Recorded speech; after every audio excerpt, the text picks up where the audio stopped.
Welcome to the Roadrunner 89 Investment Network, where we talk about interracial love and marriage. Hope you enjoy Swirl to Investment.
How's everybody doing tonight? Good to see everybody. Okay, it's about not too late. I mean, it's what 10:30, 10:40 in the East Coast. Earlier than a lot of my lives. Welcome to tonight's live show. I'm going to be talking about Beta Kings, tall tales from Beta Kings. All the stories that are told, stuff that's fictional, half truths, stuff to make the Beta King look better than what he really is. Make him look like he's doing more than he should, more than he really is doing. The tall tales, we hear them, right? A lot of propaganda, a lot of made up crap, a lot of mythology going around on YouTube. A lot of mythology going around in the world. People making up stuff. Times in the past, coming up with all kinds of crazy things. Okay? And through history, we have had real true history. And we have had mythology. Fantasy. People making things up. Or their imagination, is taking over and they're making up all this stuff. And unfortunately, people believe this propaganda. They believe this mythology, right? We studied it about mythology in high school, right? Everybody studied about Greek mythology, right? Gods and warriors and, and things, fantasy, stuff that was made up that really didn't happen, okay? And through mythology, people through the years have believed it. And even religions have been created on mythology, stuff that really didn't happen that was made up. And sometimes it's stuff that happened, but there's half truths put in it, or it gets distorted through time, or people just make up shit, and we've seen it through history. We've seen people use mythology, different groups of people, to make themselves look superior over other groups, right? We've seen in all countries, they've had this thing where people at times tend to believe they're better than other groups. And they'll make up this mythical fantasy to try to push forward that they are superior. The Nazis did it, right? The Aryan race, they'd make up this mythical things of these people, these kings in the past that ruled the world and all this stuff. And come to find out it's a big lie. It's fantasy, okay? And I'm going to talk about the Beta Kings, okay? These men out there that aren't doing nothing in society, ain't really proactive. Some, make money, some are educated, but they push forth this mythical fantasy. They push forth half-truths or just all-out lies, okay? And a lot of times people use um, mythical fantasy to promote racial superiority, right? We talk about white supremacy, right? What that is white people believing they're better than other groups of people. We all know this, right? But there are people in every group that believe they are superior. Racial superiority goes in all races. We have black supremacy, right? We do, where black people think they're superior over other people. And it is what it is, but it's an evil. And of course, black supremacy ain't as violent as white supremacy has been in our history. There's no doubt in that, right? But it's still wrong. We are human beings. One is not better than the other. Okay? One comes out better because of decisions they make, choices they make in life. Okay?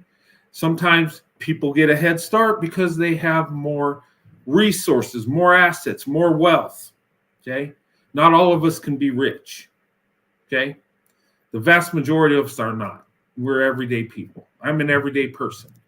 I didn't grow up in a millionaire household, so I don't have resources like people that have grown up in wealthy families. That's okay. I can still be successful, right? And that depends on character, depends on decisions you make. It depends on the choices. Okay? And we like to point fingers and say, well, they've had it better and another person, and that's why they're more successful than me. But that don't have to remain the truth, right? We all have opportunity to move up. Some have more than others. The world is unfair. The world is evil. It is what it is. But you're not going to advance. You're not going to become successful with half-truths and lies. Just not going to happen. Okay? You might, fool some people and be successful financially with it. But, as of character, being stable and being successful in that way, you won't. Money, might make you high value, but it doesn't make you high quality. Okay? People have value for different reasons. People have value because of wealth they have. People have value because of how attractive they are or how popular they are, right? And most of us, everyday people, we don't have that power. We have our friends and family that love us and, we can be successful, but, it is what it is. We live in an unfair world, but the best we can do is make good decisions, have character, and push forward. Life is a fight. It's not fair. It's like a knockdown, drag out fight. You have your ups and downs, you have your pain, you have your suffering, then you have your happiness, you have your highs too. That's just how life is. Okay? And we have a limited time on this earth. So really we need to make the best of it with what we got. But I want to focus on these beta kings and their tall tales. Okay? And I'm going to show you a couple beta kings. I call them beta kings. Okay? And, to me, these guys are not leaders. Okay? They would consider themselves leaders, but in my opinion, they're not. They might have a big following. People believe in their propaganda, but that's not really a leader. A leader to me is someone that does the right thing, makes the right decisions, does the right thing whether someone's watching or not, someone that has character, integrity, tells the truth, whether it hurts you or not. A real man can tell you if he's wrong and another group's doing better. That's character. Okay? Doing something that's right, even though you can get away with doing wrong or taking shortcuts. Character is not easy. It's something you got to work on. We all do. As humans, we take the path of least resistance. We exaggerate a lot of times on who we are, how good we are. We've all done it. We have. I'm guilty. Look, I've in my life have told half truths and even lies to prop myself up, to make myself look better than what I really am. I'm guilty of it. Okay. But through years and maturity, as you get older, you think, you know what, that's wrong. I got to be honest with myself and everybody else. And that takes work. You know, success takes work. You know, you can't just, it can't fall in your lap. Okay. And if you want the finer things in life, you have to work for it. Having a good wife, you got to work for that. You got to do what's right. Having a strong family and setting a course for them to where they can be successful, you have to have character. And you got to put your family above yourself. As a man, you got to realize that your wife is more important than you. As men, pretty much we are expendable, okay? And what I mean by that don't mean we're not valued. That don't mean we're not important. We are, okay? We have a critical role. But when it comes to the family, when it comes to our country, our nation, we're expendable, okay? Because our nation, our home, our family is more important than us. And if it takes us going to meet our maker early, that's the price we have to pay. Okay.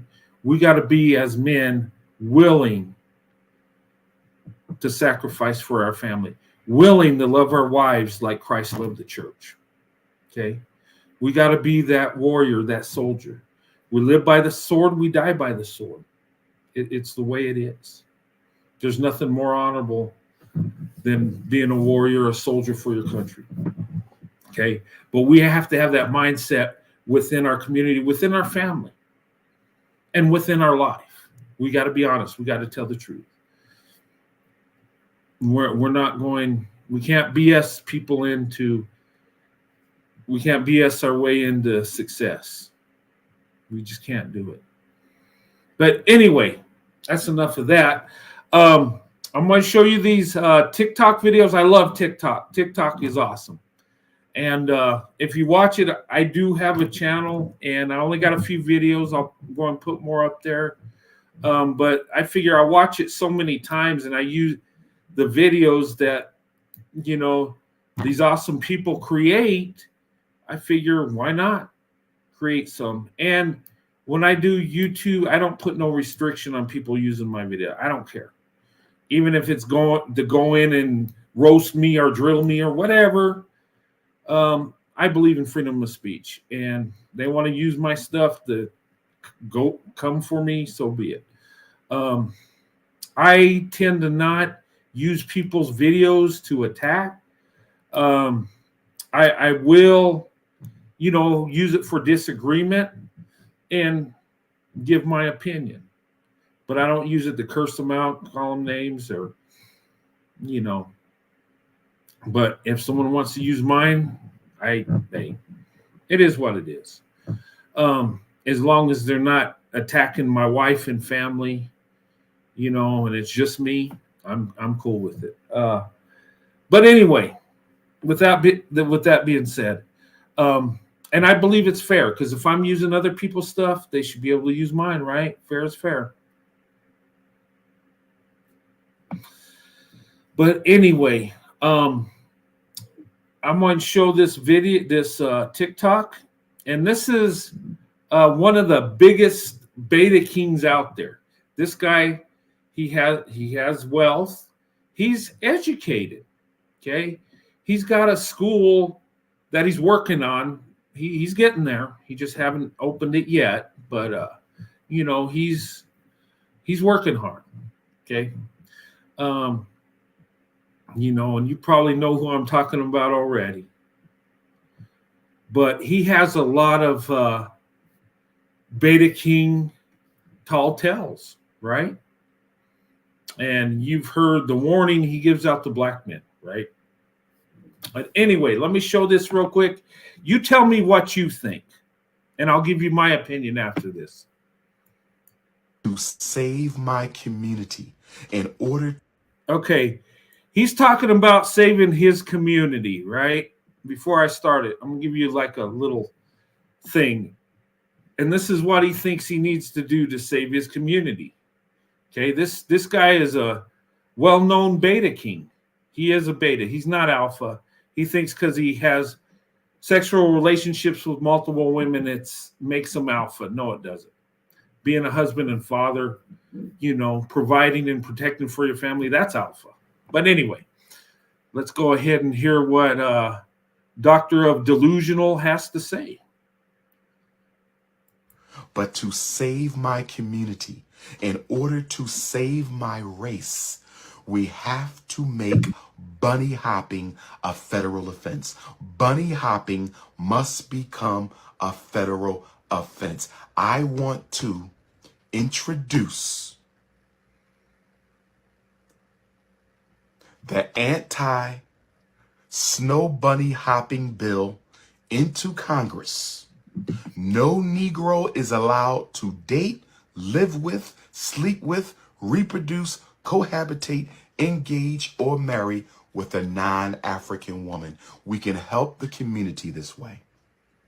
We can help the community this way. Let's sign the petition and reverse the Loving versus Virginia Supreme Court decision in order to save our community. Those brothers are an embarrassment to the race. Okay. So this beta king, okay, he's going to save his community by coming out with no bunny hopping bill, no bunny hopping legislation, where no black male can procreate with a snow bunny. And he wants to reverse Loving versus Virginia, the Supreme Court decision. Well, good luck. Look, Clarence Thomas, he's not giving up his white wife. All right. Ketanji Brown Jackson, she's not going to give up her white husband. Okay. That's two people on the Supreme Court, both on the right and left, that are in an interracial relationship. So that ain't happening. It ain't happening. And black men are not going to give up their snow bunnies. Let's be honest. Okay. Black men have fought, and went up before the Supreme Court to have access to Becky, to have access to their snow bunnies. All right. They ain't giving it up. Omar, you're fighting a lost cause. And this is kind of unique because most black men that are against interracial relationships are usually okay with a black man with a white woman, but not okay with a black woman with a white man. That's usually what goes on. Now, I know there's some black men with white women that are okay with black women going and doing their thing too. But a lot of black men are perfectly okay with dating white women, but don't think white men should be able to date black women. That's usually what I've seen. Okay. But you're not going to take the snow bunny from Tyrone. It's not going to happen. He's fought the Supreme Court. And there are so many black men that love white skin and blonde hair and blue eyes, and they love those traits of white women. You're not going to take it away. It's just not going to happen. And is white women the crisis? Is snow bunnies the crisis? Or is it black men not marrying black women? Because he thinks if you take away the snow bunnies, black men are going to fall in line with black women. It ain't going to happen. They're just going to have affairs with white women. And if you take white women away, it would cause so many problems. You think there was riots over George Floyd? Take away the snow bunny and see what happens. You can't. And in fact, white people will join with black men to get their snow bunny back. We just will. So that's not going to happen. And he knows it ain't going to happen. He's just trying to stir things up. He's trying to make black women think if we push Becky away, Tyrone's going to get with Keisha and live happily ever after. Okay? Only 30% of black men are married in America. 30%. So 70% are not married. So what makes you think you take away that 8% out of 30 that somehow it's going to increase the numbers? And let's say it did. So you're at 38%. No, it ain't going to work. That ain't the problem. It's the men in the community. If black men want a black wife, they can have one. There's over 2 million more black women than black men. And from what I see in my life, black women are want to get married more than black men. That's the truth. It is what it is. So the Snow Bunny crisis, the Snow Bunny secret agent, the anti-bunny hopping bill, that ain't going to do nothing.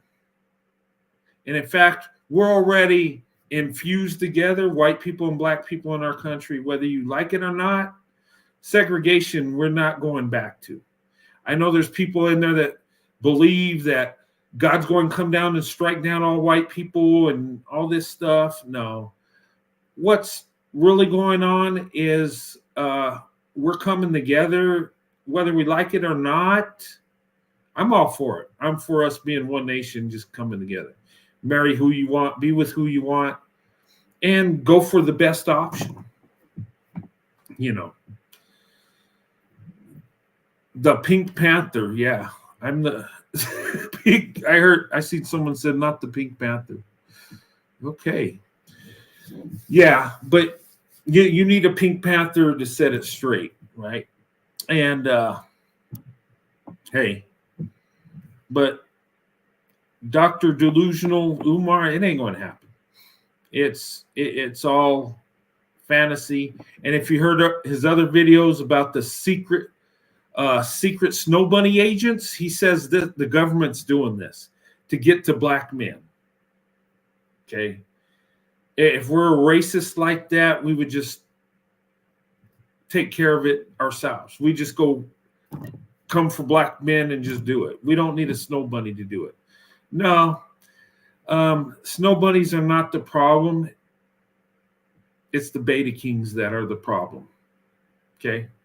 You're going to blame white women because you pursue white women? I mean, come on. But that's what beta kings do. They blame everybody but themselves. Everybody else is the problem. But anyway, let's give a thanks to our beta king here for his tall tales. And, thanks for making this video. A lot of good information. And we know where you stand. You're a segregationist. You embrace segregation, and I'm sure your white brother, David Duke, totally agrees with you. Okay. But anyway, let's go ahead and take them off the screen. Everybody give a round of applause to our beta king, Doctor of Delusional. All right. So what do you think? Does he make a point? Is snow bunnies the problem?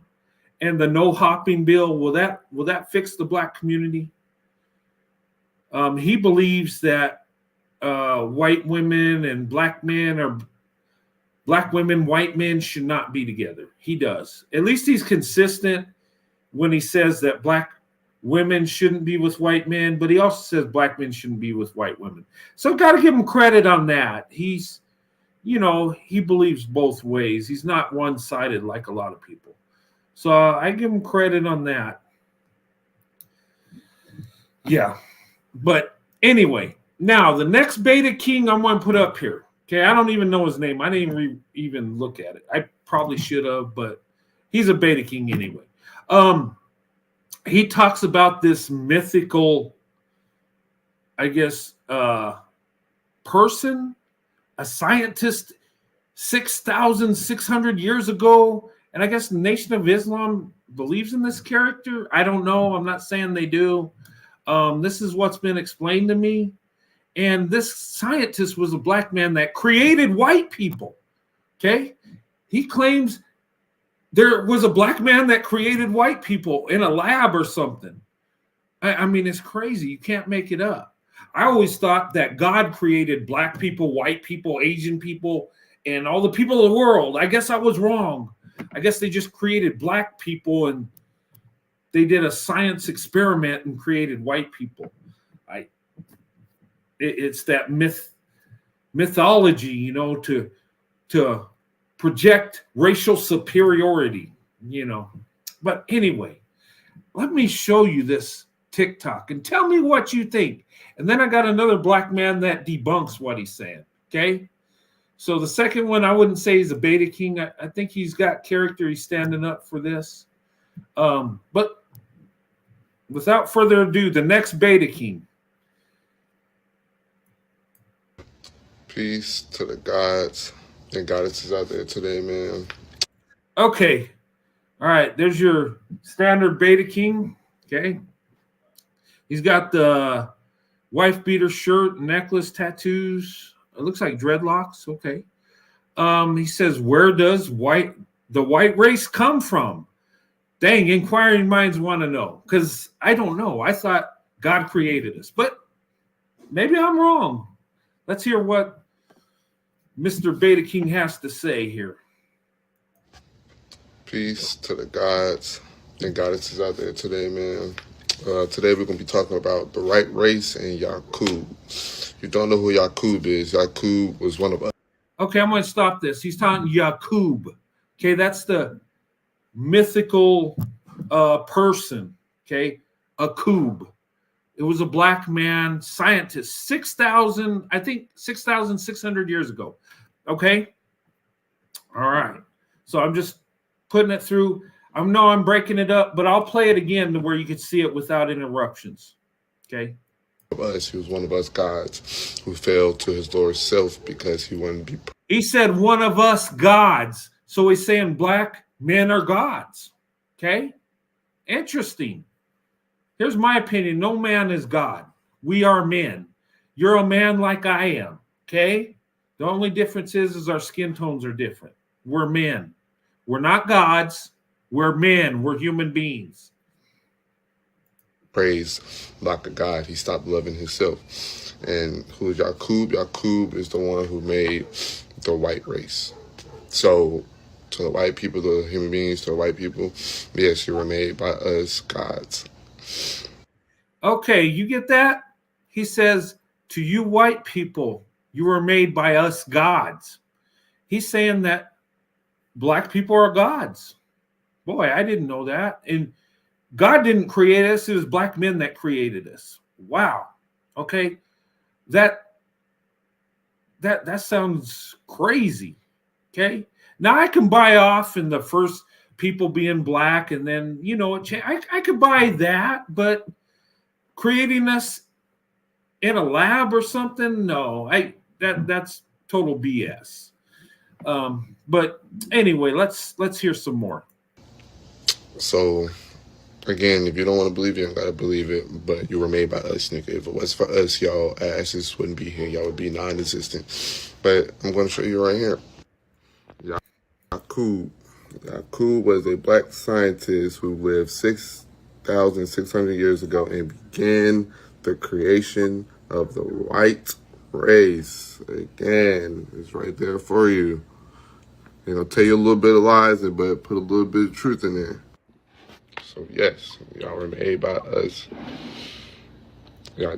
Okay, let me ask one question. If we were made by you gods made us white people, okay, why can't you make some more black men, some good black men, and get your marriage rates above 30%?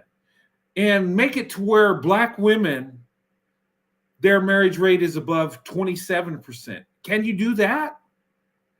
Or can you rebuild, black men that aren't marrying black women, that are, creating crimes and doing other things, okay? And I'm not saying black people create crimes only. All groups of people do. But what I'm saying, if you're that great where you can create people, can you create or change people's behavior? If you're that brilliant, I'm just saying. I mean, to create a race of people, that's pretty amazing. And I know people are saying I'm not listening to this madness. Well, I listen to it just to see the craziness people put in there. And that's the mythology that's used that say we're superior. He's saying he's superior to white people, okay? White people are a defect that were created by black people, and they're gods, okay? Look, every racist group has said crazy stuff like this. This is the same things white supremacists did, created mythical stories to say that we're superior. It's all lies and crap. Yeah, dusty religion. Yeah, how did the humans conquer the creators? And here's the thing. If he's so great and superior, couldn't you create better men? Or wouldn't you just suppress the defective race? I mean, and just take over? I mean, you own the world anyway, right? So more advanced, built everything. We didn't do nothing. We just lived in caves and bumped in the walls, and somehow we stole everything you did. But hey, I mean, this stuff's crazy. I can't even believe people believe this stuff. But anyway, let's continue. DNA. DNA is spliced with animal DNA. For instance, pig. I have skin of a pig. That's why y'all can't sit out in the sun. That's why the sun literally cook y'all asses. Okay, so we were made by pigs and animals? Wow. Have you studied DNA? There are no animal DNA in us. It's human beings, human DNA. And no, we weren't created by pigs, and and our skin burns up, and you feel superior because I'll get a sunburn before you. I'm more susceptible to skin cancer. You're right, sir. Okay, you have something that protects you from the sun that I don't, but I don't burn up. I still have protection from the sun. Okay, but you have a strength that I do not. You are correct. But we can play that game because everybody has their strengths and weaknesses.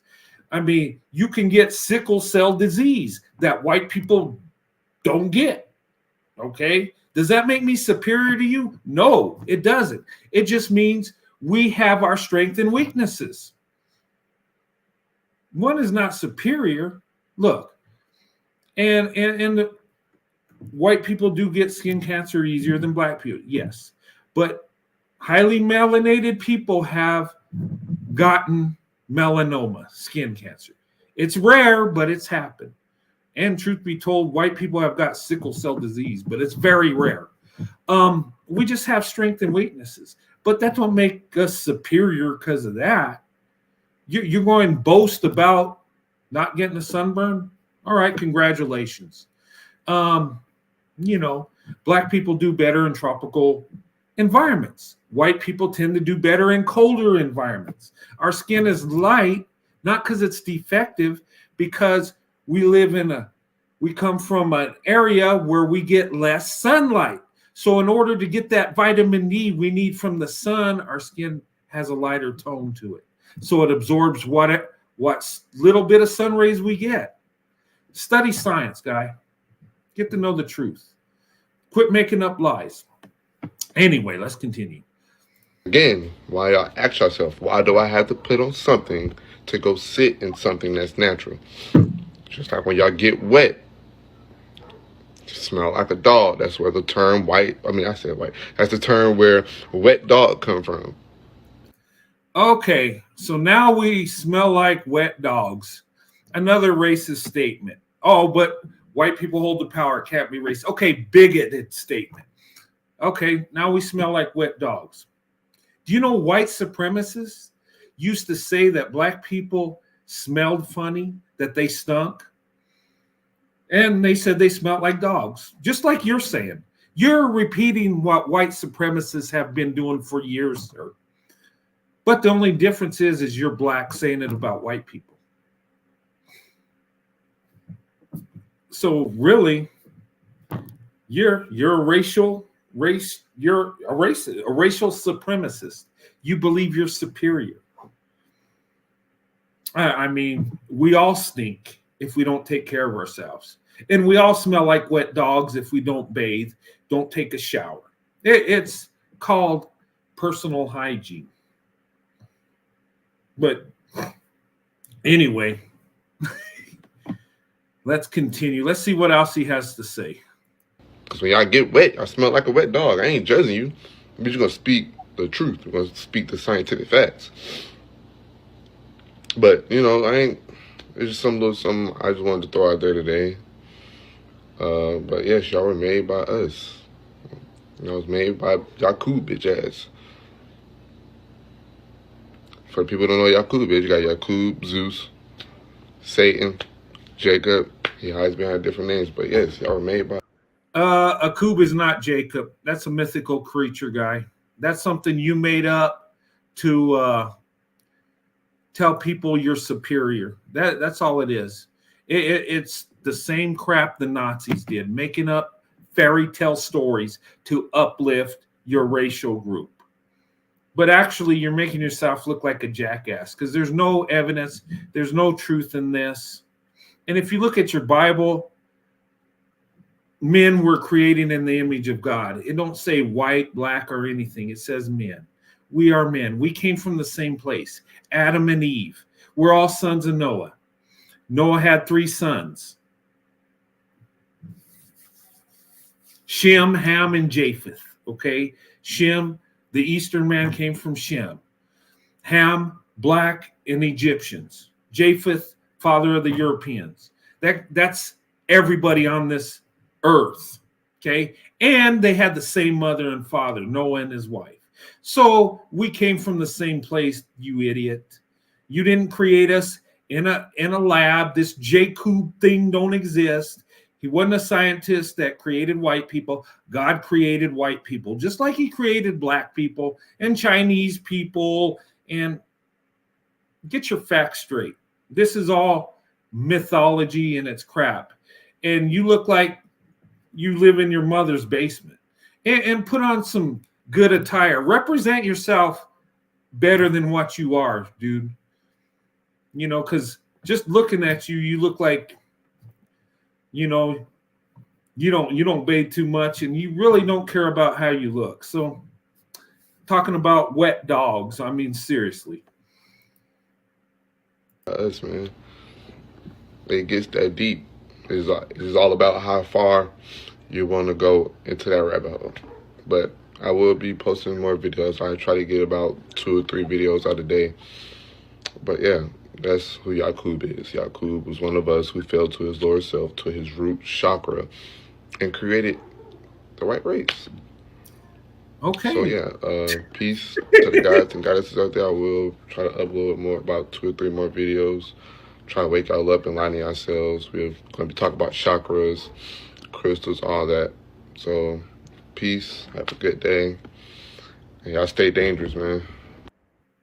Okay, you stay lying, okay? And thanks for your mythology. Thanks for your lies. I'm going to play this again so you hear what he said in fullness. I just wanted to break this down because this Akub, this is a thing, I guess. I've been hearing people talk about this, creating white people, a scientist, 6,600 years ago. Wow. And look, if you had that technology back then, what are you doing today? How did you let inferior race steal everything you invented and created and everything? I mean, if you're that brilliant, how can you lose it? I don't know. And look, I am thankful for everything Black people have done for this nation. I am. Black people have contributed it to this nation, yes. And yes, they were abused. I get it. I know history. But we built this country together, okay? Yeah, Black people were oppressed and forced to do labor and built a lot of this country. I don't dismiss that at all. But to say you do everything and we did nothing, that's just silly. And now you're going to say a scientist 6,600 years ago created white people? No, only God can create people, not no scientist in a lab. Anyway, let's go ahead and drop, thank this Beta King for his time and video. And what, you want to hear it again? Just go through it so you guys hear it in full without me breaking it down. I'll play it real quick. Peace to the gods and goddesses out there today, man. Today we're going to be talking about the right race and Yakub. If you don't know who Yakub is, Yakub was one of us. He was one of us gods who fell to his lower self because he wanted to be praised like a god. He stopped loving himself. And who is Yakub? Yakub is the one who made the white race. So to the white people, the human beings, to the white people, yes, you were made by us gods. So again, if you don't want to believe it, you don't got to believe it, but you were made. Hey, if you're a god, how come you can't get out of your mom's basement? I'm just saying. Made by us, nigga. If it was for us, y'all asses wouldn't be here. Y'all would be non-existent. But I'm going to show you right here. Yakub. Yakub was a black scientist who lived 6,600 years ago and began the creation of the white race. Again, it's right there for you. They're going to tell you a little bit of lies, but put a little bit of truth in there. So, yes, y'all were made by us. Y'all DNA. Y'all DNA is spliced with animal DNA. For instance, pig. Y'all have skin of a pig. That's why y'all can't sit out in the sun. That's why the sun literally cook y'all asses. Again, why y'all ask yourself, why do I have to put on something to go sit in something that's natural? Just like when y'all get wet, you smell like a dog. That's where the term white, I said white. That's the term where wet dog come from. Because when y'all get wet, y'all smell like a wet dog. I ain't judging you. But you're going to speak the truth. You're going to speak the scientific facts. But, it's just something I just wanted to throw out there today. But yes, y'all were made by us. I was made by Yakub, bitch ass. For people who don't know Yakub, bitch, you got Yakub, Zeus, Satan, Jacob. He hides behind different names. But yes, y'all were made by us, man. It gets that deep. It's all about how far you want to go into that rabbit hole. But I will be posting more videos. I try to get about 2 or 3 videos out a day. But yeah, that's who Yakub is. Yakub was one of us who fell to his lower self, to his root chakra, and created the white race. So yeah, okay. Peace to the guys and goddesses out there. I will try to upload more, about 2 or 3 more videos. Try to wake y'all up and lining ourselves. We're going to be talking about chakras, crystals, all that. So peace. Have a good day. And y'all stay dangerous, man. Okay, there you go. He's a beta king and a god. He created white people. Wow. Yakub did. But I'm sure, he's probably got some experiments going in his mom's basement. Very nice wardrobe and attire, sir. Yeah, I bet your hair smells like a wet dog. But anyway, no, I shouldn't say that. Oh my God, really? Let's give a round of applause to this Beta King. He says he's a god too, and thank you, Yakub, for creating us white people. I thought it was God, but I guess I'm wrong. Oh, you are a God. Okay. But how come you don't live forever if you're a God? How come, you're not controlling the world if you're a God? I thought God's controlled everything. I thought God could, there's only one God, and he controls the whole universe, everything and everybody. So if you're a God, you would have that power. But you don't. You're making videos in your mom's basement and spewing nonsense. But anyway, give them a round of applause. Okay. This next video is a young man that debunks what he said. Okay. And, I just want to put it up here and tell me what you think of this video. I'm not going to break down his video. I'm going to let it run through and then we'll talk about it. Okay. Say things, but they really have no proof to back it up, right? So this person said, yeah, his name is Yahweh/Yakub, but hasn't he led your people into slavery? It's fake. And I don't even know what that last part means because he kind of messed up his typing, so I don't know what he's saying. But the first part, I know exactly what he's saying. The Nation of Islam believe in Yakub. In the beliefs of the Nation of Islam, Yakub was a melanated scientist who lived 6,600 years ago and began the creation of the Caucasian races, or the four light races, and one will be Mongoloid, Caucasianoid, and the other two I don't know. He is said to have done this through a form of selective breeding, which is referred to as grafting, while he was living on the island of Patmos. And people who believe stuff like that, like a lot of these people who believe in New Age spirituality or believe in a whole different belief system that is wrong and they really have no proof to back it up, people will say that Yakub is Jacob. But if you read the Bible, the land of Patmos isn't where Jacob actually lived at. Yakub died at the age of 152, while Jacob in the Bible died 147 years old. That's a 5-year age difference. Also, Yakub is the Arabic version of Jacob and James, right?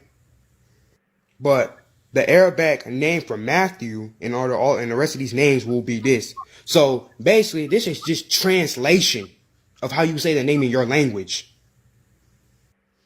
Yakub never existed. Nobody can prove that Yakub existed, and Yakub is a belief system that the Nation of Islam believe in, okay? And Yakub is not Jacob, and Yakub is not Yahweh. Yahweh is the creator. Yakub is what the Nation of Islam and some other people believe in, like the Rashad Jamal and the rest of them, crazy ass motherfuckers. That's what they believe in, literally. Jacob had 12 sons and one daughter, and the 12 sons is the tribes of Yahweh's made chosen people that people descend from. So Yakub and Jacob is not even the same person. Yakub, how many kids did Yakub had? But Jacob in the Bible had 12 sons, and Jacob, it wasn't even a scientist. Wake up. Stop believing the lies that you were taught by other people that really can't prove this, because this can easily be debunked easily. Okay. Okay, so what do you think about that? This Yakub character, and I didn't even know about that. I haven't studied Islam. I don't think it's an Islamic thing. I think it's the Nation of Islam came up with this. I could be wrong, but it's just it's bizarre. A scientist, and it's supposed to be Jacob. No, the Bible says nothing about this. It doesn't say nothing about a man creating another race of men. It's mythology. There have been mythology for years in every country and culture. People have their mythical characters, fantasy, things people dream up, but it's not true. It's fake. And sometimes people run with this, and sometimes people believe it. Okay? And sometimes people use biblical characters to create mythical people. Okay? Creating these gods and all this. We've seen it in Greek mythology. I'll use an example. Zeus and Aphrodite and all these fictional characters, right? Hercules, half man, half God, That ain't true. That's fantasy. It's entertaining in a movie. Or this Aku character. If they made a science fiction movie, it'd probably be entertaining, but it's not true. It's all fantasy. And they're going off mythology to say, hey, we're superior than you. You're made by pigs. That's why you get sunburned, I guess. It's crazy. And we get wet. We smell like wet dogs. It's just, it's so bizarre and stuff. And, but you know what? White supremacists have said this about black people. It's the same song and dance. Okay. Racial supremacy, regardless of what group you're in, they'll use a lot of mythical crap to promote their group. Like I said, the Nazis did it for years. If you study, the Aryan race and all these mythical creatures that ruled the world, created, and they're at the top of the chain on the human level and all this other garbage. Same thing. Of course, we can't compare that to Nazis from violence and, of course not. But the ideology is the same, really. It's like making up stuff to feel superior. But, that's what these beta kings do. They make stuff up that promote something. It's almost like brainwashing. People get to thinking, yeah, we were the first. Yeah, we even created white people. We're gods. Yeah, we did this and that. We invented everything. We built this nation by ourselves with no help. I mean, come on. Logically, that can't be true. You cannot invent everything. It's just impossible. There are groups and there are people in every group that have invented and contributed to society. It's not just one. But when you want to feel superior,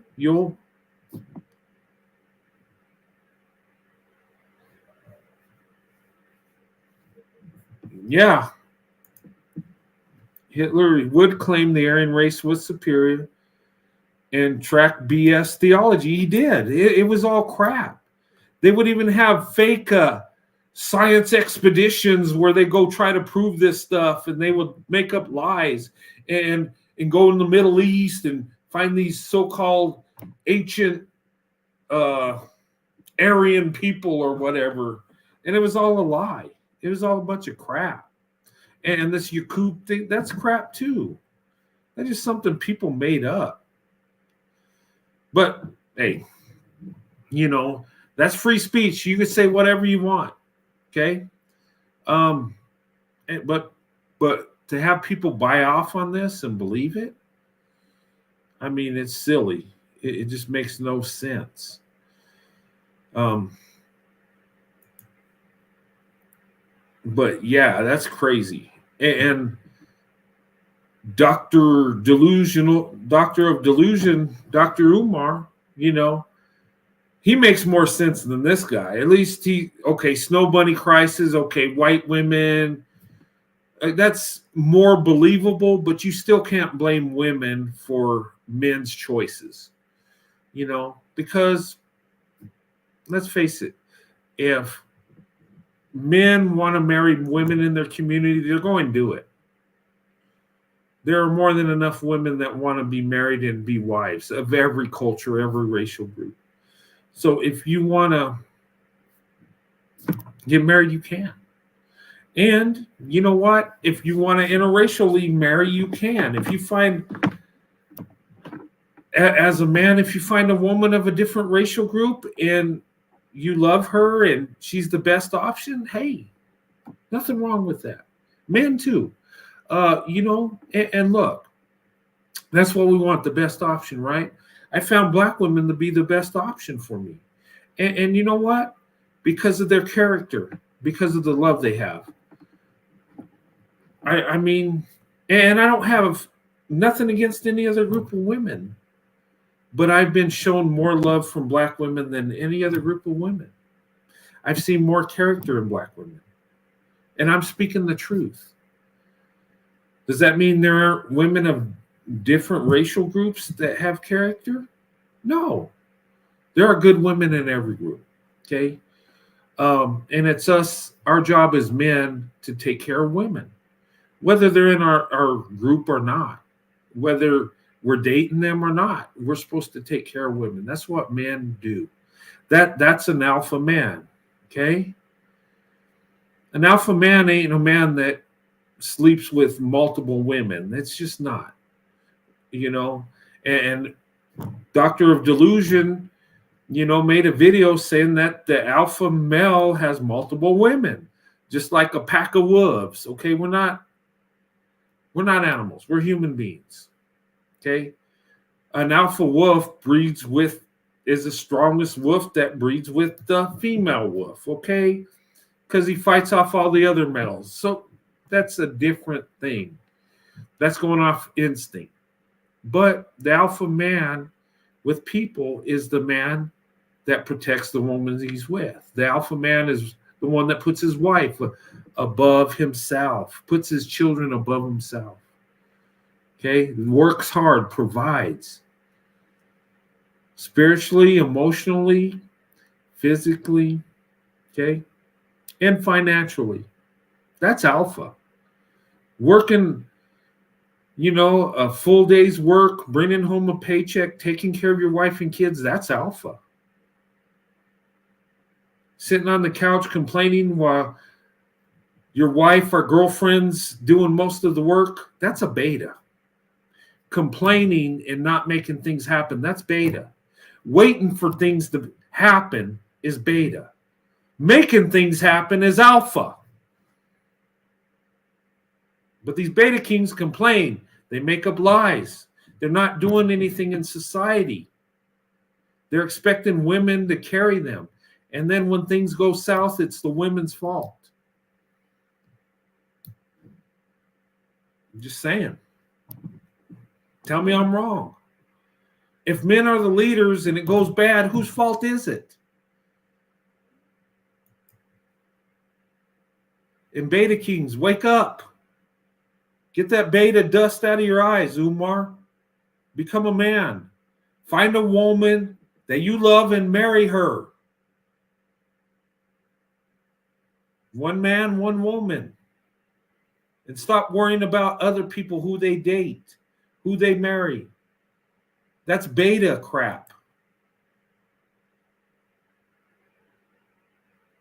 If the world keeps going on before the second coming, we're going to be all mixed race. We already are. You see white people walking around. Yeah, they're fully white, but they're multiple nationalities of white people. Black people too. Different tribes throughout Africa. We are not just one thing. We came from one place. We all did. And we spread out, and then we're going to come back together. That's what's going to happen.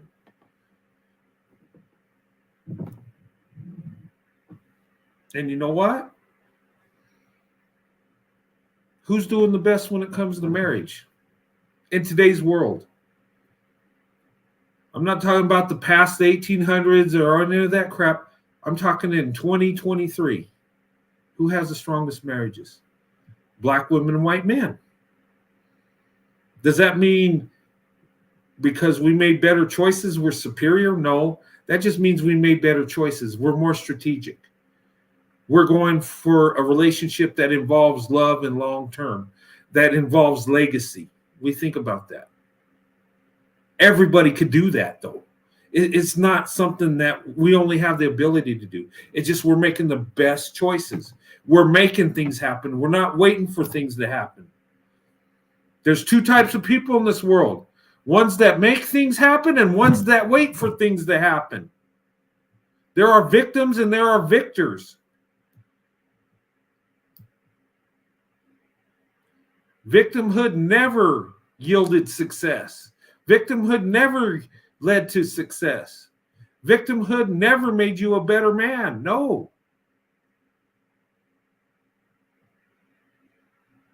Doing what's right and moving forward. Keep getting up when you're knocked down. That's alpha. That's the ones that are successful. And all this crap, this propaganda, is that really helping you? Saying that Okub created white people, what's that doing for you? Even if we all believe that BS, what? Okay, you were brilliant enough to create a race of people, but you're not controlling the world. So what's up with that?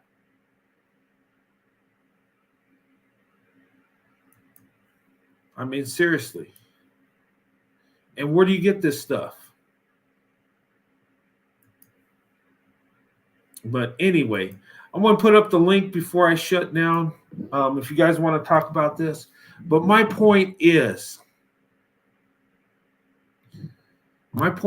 here is make the right decisions and show the truth. Show your character.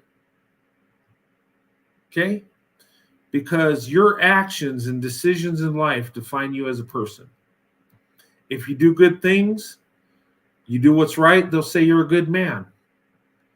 If you steal things, they'll call you a crook.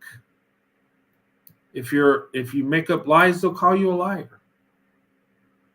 If you provide for your wife, you are a good husband. If you abuse your wife, you're not. If you refuse to take responsibility, make up mythical lies, and complain all the time, you're a beta king. That's all you are. I'm just saying.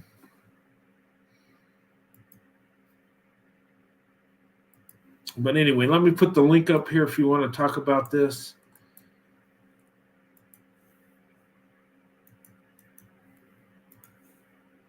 But you know what? Sometimes it's good to be wrong. And what I mean by that is you don't want to be wrong, but sometimes it's good. And knowing that you're wrong, that's better than being wrong. Knowing you're wrong is a good thing. Knowing you have to fix something about yourself is a good thing. You can improve. You can become better. You can develop more character. You can be more successful. But if you're a victim, you're never wrong. If you got an excuse for everything that happened to you and it's not your fault, how can you get better?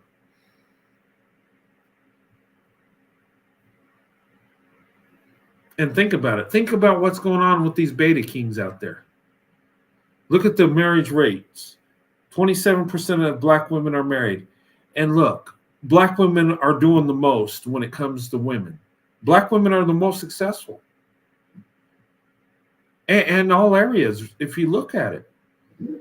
Look at education. Look at entrepreneurship. Look at loyalty. Black women are the most loyal women on earth. The black community is still moving along because of black women. Think about it. And, we say black women are race loyal.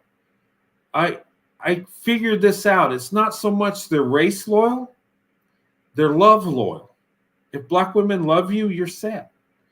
And if you're doing what you're supposed to as a man, you're going to have a successful marriage. You are.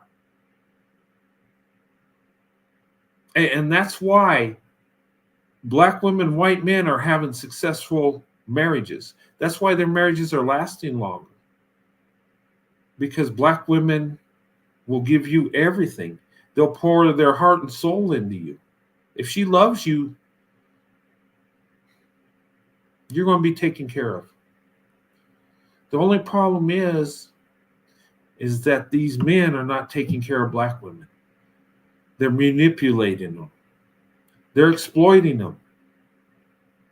They're draining them of their resources, their youth, their beauty. And something needs to change.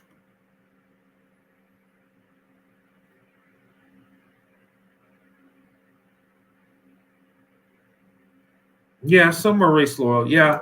Well, here's the thing. There are black women that are race loyal. They will not date out no matter what. That is true. But I call it love loyal because black women, look, most people stay within their race when they marry, right? Not everybody dates out. Most people don't. Most people don't interracially date or interculturally date. They don't, or marry. They don't. Um, but and I would say that black women, they love their family, they love the men in their community, they love everything about being a black person. Okay. And that's great. But that can lead to be race loyal because even though they might be abused or not getting a good man, they'll still hang in there, hoping and praying that things change, hoping and praying that that good man comes along.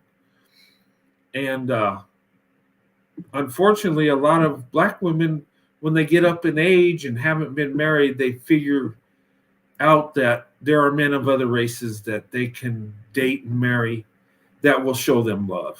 And sometimes it's a little too late. And it's sad. And I think that's why us as people, we got to look at things as an individual and not in the collective. The collective will destroy you. Do what's best for you. The person that will give you the most. And I'm not talking money and resource. I'm talking love, affection, that'll be there for you, be loyal to you.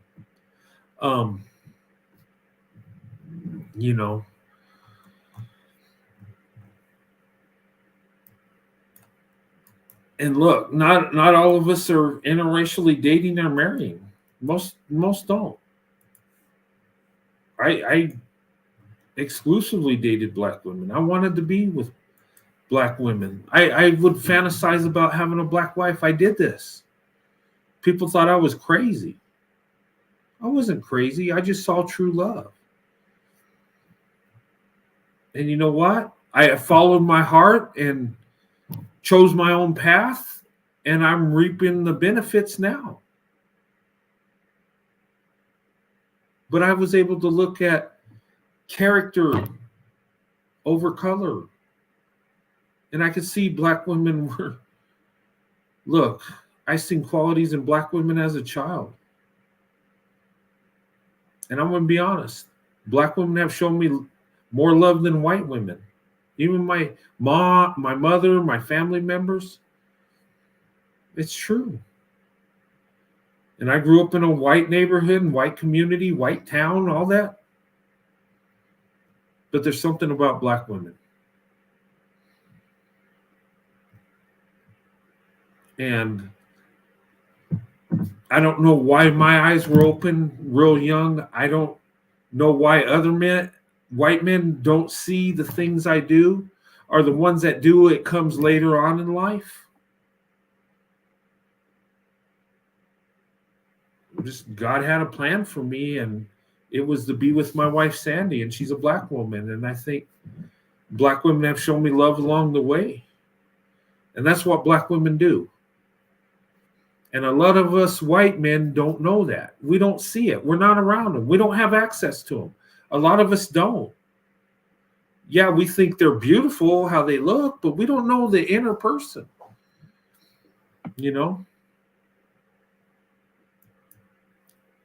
Okay. Welcome, Free Your Mind. How's it going? Can you hear me? Yeah, I can hear you. Okay, I'm just going to say a couple of things. Okay. I think the reason why black men have this delusion of grandeur is because they haven't accomplished anything on the planet as far as being like a world competitor. Mm-hmm. So they have to make up things to make themselves feel better. So that's why I think they do that. And number two, have you ever seen, can I shout out? I don't want to shout her out because she's not been on YouTube for a very long time, but maybe you should take a look at what you're explaining, a content creator had the myth of black love. Have you heard of that? I haven't. What is it? Myth of Black Love? By Mahogany Pink. Mahogany Pink. You should take a look. That sounds familiar. You should take a look at that Yeah. and maybe review that on your channel. I think a lot of she got pushed down. It's not in the algorithm anymore, but the story that she tells explains how black women are prisoners of the black community, and she refers to the Is Marriage for White People book. Oh, with Ralph Richard Banks. Yeah. Yes. Thank you. Yeah. And she breaks it down, and it's I really look at it, Brent, because it's a good explanation on what's going on with black women in the black community. And I think a lot of the younger women should actually watch that. And that's a good topic, because that's what's going on. I mean, yeah, we are race loyal, or you said race love, because I think, in my opinion, it's not so much race loyal, love loyal, meaning they're loyal to the ones they love. And most black women love black men. I mean, so yeah, they're love loyal. They're going to do anything for their men. They do. And if she happens to, be attracted to men of other race, she's going to be loyal to him, just like a black woman that's just in the black men. That's how black women are. They're really loyal. They're really loving. And I've seen it. I've experienced it, I think that's why I say love loyal, because most people stay within their racial group. It's changing, but for centuries we stayed with our own group. People that look like us, we marry them, through generations. So interracially dating you got to get out of your comfort zone, whether you're black or white. Okay. And especially black women, white men, we struggle with that because we're the last to do this. Right. But when we do, we're better at it. It's like we're more successful. We're more strategic. And maybe it's because when we do it, we're all in. Where, black men and white women, they can just go right in, no problem. It's so easy for them. No, seriously, they just do it. I agree. But us, we're like, okay. And even me, I've been attracted to black women. I would approach them, but it's like, I don't know. The initial thing's not that easy, but once I'm in, it's great. It's good. It's awesome. And maybe it's because us as white men, we're more cautious. We don't want to offend you or say something wrong, or that's kind of how we are. We want to, maybe we're a little too, how can I say this? A little too careful, a little too strategic. At times that can hurt us, but you don't want to be disrespectful either. But when we do get together, we're successful at it. And the numbers show it. And the amazing thing is, and this is how much us white men that date black women, how much we love you. Even when we're in a failed relationship with a black woman, you know what we do? We look for another black woman. There's something about you. That's just, and white men that have dated and married black women, that's what they do. There's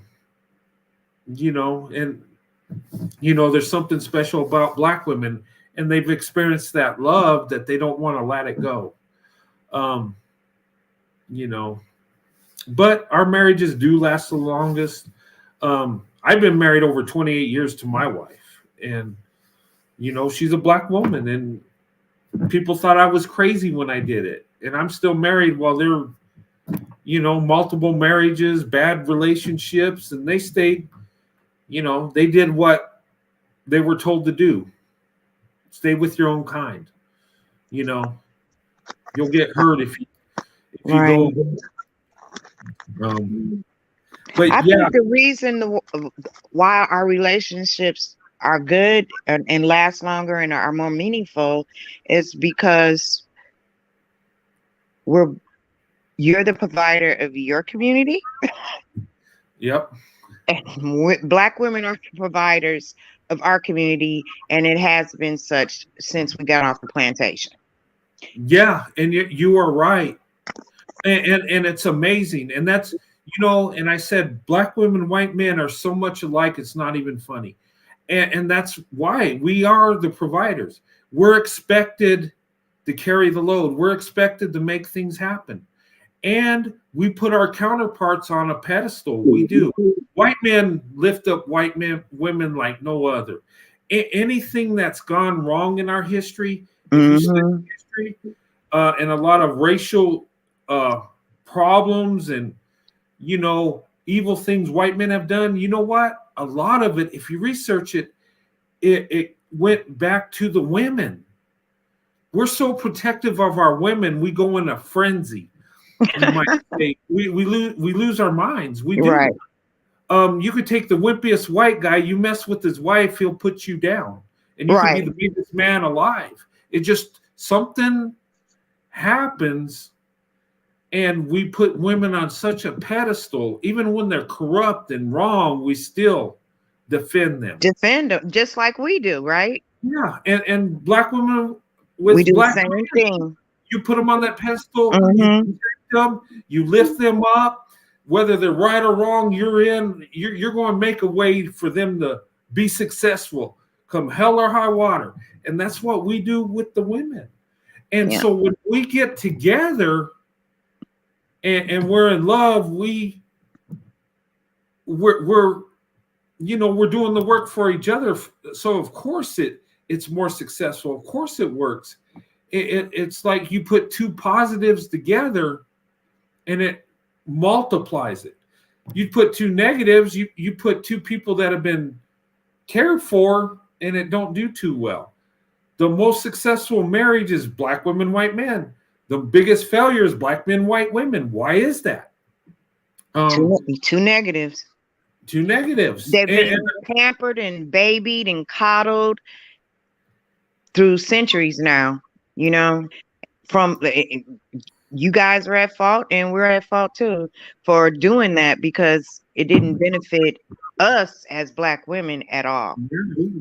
And that angry Karen, us as white men, we created that. We created that. Look, and I'm telling you, and that's the woman of privilege that can't handle it. That just wants everything her way, right? We've seen that. Okay. I'll give you that, Karen, for them going on national television talking about it's Black women's, single Black mothers' fault. Okay. Yeah, they'll do that, and they feel they have privilege, and we've given that. We created that, and Karens are not just privileged white women that are racist. No, there are Karens that date Black men that will feel they have the privilege to go in on Black women and attack them because they're with a Black man or they have biracial kids. It's weird. It's. I understand exactly what you're talking about.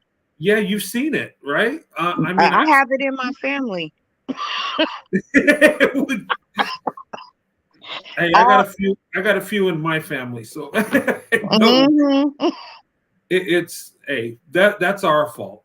We created that. And they're passing it down to their biracial children. Yeah. But I'm gonna let this next young lady talk. Thank you for having me on the panel. Thank you so much for coming on. It was good talking. And I will check out Mahogany Pink. I think I know who you're talking about now. Okay. Yeah. Okay. I'll look at her work, and she was taken down, wasn't she, and came back? Or I think she got shadow banned. Our shadow ban. Okay. Okay, I think she got shadow banned, but she has a couple of clips, but the one I want you to look at is um the myth of black love. Okay, yeah, I'll check that out. It's a And two-parter. It's a two-parter. okay, Okay.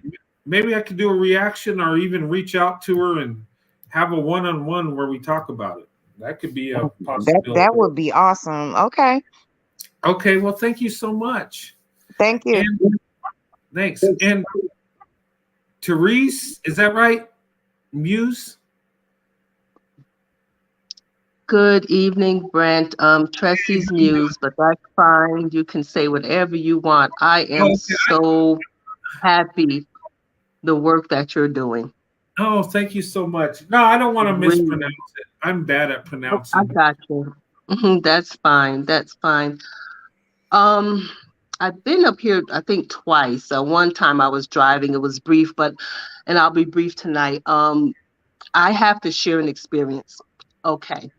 So there was this Black man, right, that I felt attracted to. And I went to go see him years ago, 2014 in Orlando. And I don't remember if it was going or coming back. So I took the bus out there. And I was in the Greyhound bus station. And from what I remember, I think there was a white man looking at me. Well, anyway, we started talking, right? I think he approached me and we just started talking. Mm-hmm. He said to me, even today I think about it, I'm like, oh my goodness, exactly the things you're saying about Black women. And my jaw dropped. He said the most loving, the most caring. I mean, he went on and on and on and on. And this is a Greyhound bus station, right? Okay. And I'm just like, wow, really? And I'm like, well, are you with a Black woman now? And he did tell me he was, or he wasn't. I don't remember. But anyway, I guess he kind of messed up in the relationship, but she was long suffering with him. He did say that too. So I guess he just couldn't get his act together and they were not together, but it just seemed like they were still friends. And it's so interesting him saying that. I kept in contact with him maybe almost up to a year after that. But nothing ever happened with me and the Black guy that I went to Orlando with. I just think he was just scared of whatever relationships or it not working out. But I just wanted to share that. So what you said, is true. I've heard it from one white man, but the thing is, hearing it randomly in a Greyhound bus station is like, God, well, I was supposed to hear that. He had me hear that. So that's what I wanted to share. So thank you for what you do. Oh, thanks. Yeah, you know what? Look, Black women are so amazing. I remember as a child, there's something about Black women. And look, I've dated exclusively Black women. And from teenage years to when I got married. And,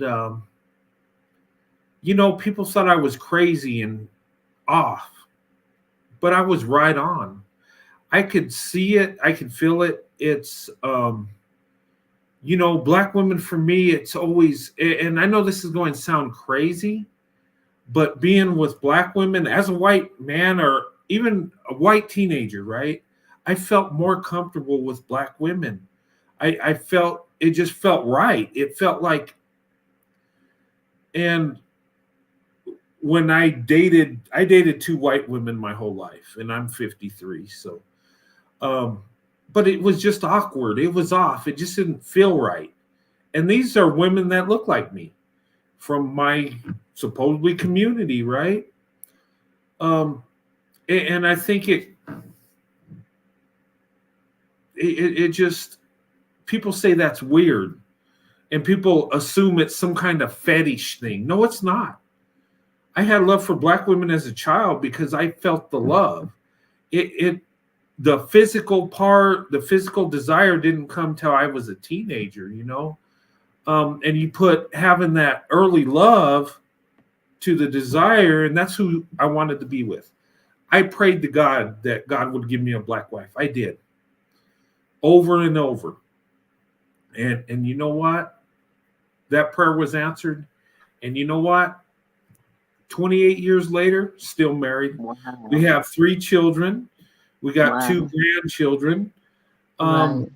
And it's just, it's perfect. Now, are we perfect people, me and my wife? No. Have we had arguments? Yes. And Right. somebody told me when I had my wife on, they're like, oh, it's sad to hear you guys argue. No, it's not like that. I'm just saying we did argue. And our arguments were really petty things, silly things. Just 2 people that irritate each other after time. We all do it. I was just saying that, we all have to work through problems we have because we're people. Mm-hmm. I mean, even with my dad, which is my hero and always been there for me, we had our issues. 90% of the time I was wrong, but hey, it just people are people. But yeah, I mean, and look, if anything, God forbid, happened to my wife, I'd never get married again. But if I did, it would be a Black woman because that's where my heart is. That's where my heart has always been. And it's not because of how they look, their body shape or their hair or nothing like that. It's their character. It's what's inside their heart. Now, the outside beauty is icing on the cake. She has all those character and the love and the nurturing, and she looks beautiful too on the outside. So it's like a win-win. But yeah, and a lot of white men that date and marry Black women talk like I do. It's not an unusual thing. It's because we see it, and we see the truth. We see the true beauty in Black women, and I can't understand why only 27% of Black women are married. Black men have the biggest blessing. Their biggest asset is Black women, and they're squandered. They're not treating Black women right. They're not. That's right. Now there are outliers out there that love Black women, that do treat them right, marry them and stuff, but not enough. Not enough, and most aren't doing that. So Black women have to open up their options, really, if they want to be married and stuff. Look, I'm thankful. I know this sounds bad, but I thank God that Black men treated my wife bad, because that gave me the opportunity to have a good life. It's like they threw that blessing away, and I came up and I'm blessed for it. I don't want nobody to treat Black women bad. Don't get me wrong. I'm just like, you know what? I seen the blessing. I seen the beauty. And I invested in the Black woman. And that's why I say that term, swirl to investment. Meaning, which I did not understand until watching you a few times, because I'm like, well, when is he going to talk about the investment? Not realizing it was me, it was us. So I just thank you for that, for bringing that. maybe I had to take the investment out of my show, because I get a lot of investors that'll email me or put comments in there about investing in stocks or Bitcoin or this crap. No, that's not what I'm talking about. Investment is investment in the Black woman. Swirl, we know what swirling is, right? Interracially dating, okay? To investment. I date Black women to get a Black wife. That's what it is. Right, I got it now. But that's actually perfect, because at least maybe you can drop some seeds when they say that and be like, no, I'm talking about Black women, mister. And then maybe that could pique interest. So I'm just saying, actually, it's more than likely really perfect. So, yeah. Yeah, but, and the biggest investment you'll make is marriage. Let's correct. Say I married a good woman. My wife is awesome. I'm successful because of my wife. She has my back. She loves me. She's always there for me. she's financially set. She knows how to handle money. She can handle the finances without me. I do it because I've been raised to do it. I've been trained to do it. But she don't. There's women out there that'll spend your money faster than you can make it, and that can hurt your relationship. My wife ain't like that. She's pretty sound when it comes to finances. She loves me. She's loyal. That benefits me in life. And when she's taking care of business as a wife, guess what? I can be more successful as a man, as a husband. That's right. Through time, I get better jobs, a better career, and we benefit on each other. And that's Right. an investment. And Correct. yeah, that does help me financially too. Not just with love, not just with family, but it's The whole shebang. yeah, and it's an investment. And Black women have that in them. Black women, look, and I'll talk about education. And I know some of the ladies say, well, that's, not all of us are college educated. And I get it. And that don't, look, the reason I talk about college is because that's showing that Black women are striving to do better, to be successful, and that shows character. I would have married my wife whether she had a degree or not. That didn't matter. But I talk about that because Black women, it's showing character. They're making things happen. Black women are the most traditional women too. Think about it. Black women really love their family. They love their children. I don't think there's any woman that's a better mother to their children than Black women. I know I'm going to get in trouble for saying that, but I believe it. I've seen it. Uh-oh.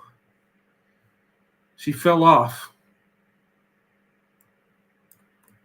Okay. I'm sorry. You could come back on. I don't know why it dropped off. Sometimes, guys,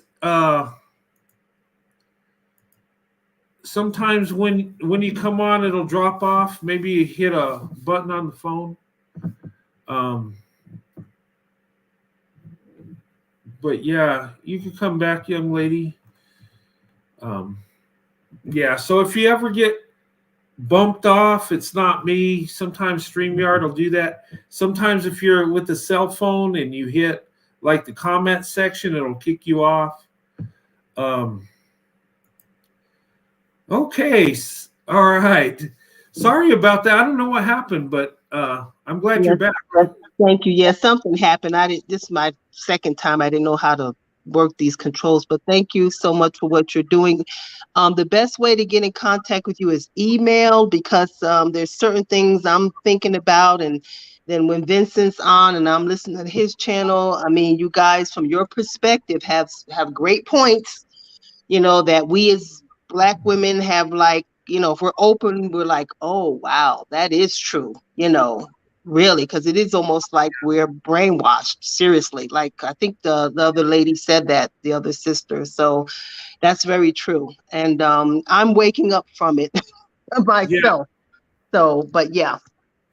Okay. Yeah. And let me say about Vincent, he's a white man. He's married to a Black woman. Oh, yes. I've been watching. Yes. Yeah, he is. Some people say, well, he's not really he's a Black guy, or, there's people on YouTube thinking that me and Vincent are Black dudes posing as white guys. Well, I cam up all the time. I don't know how they can't figure that out, but right.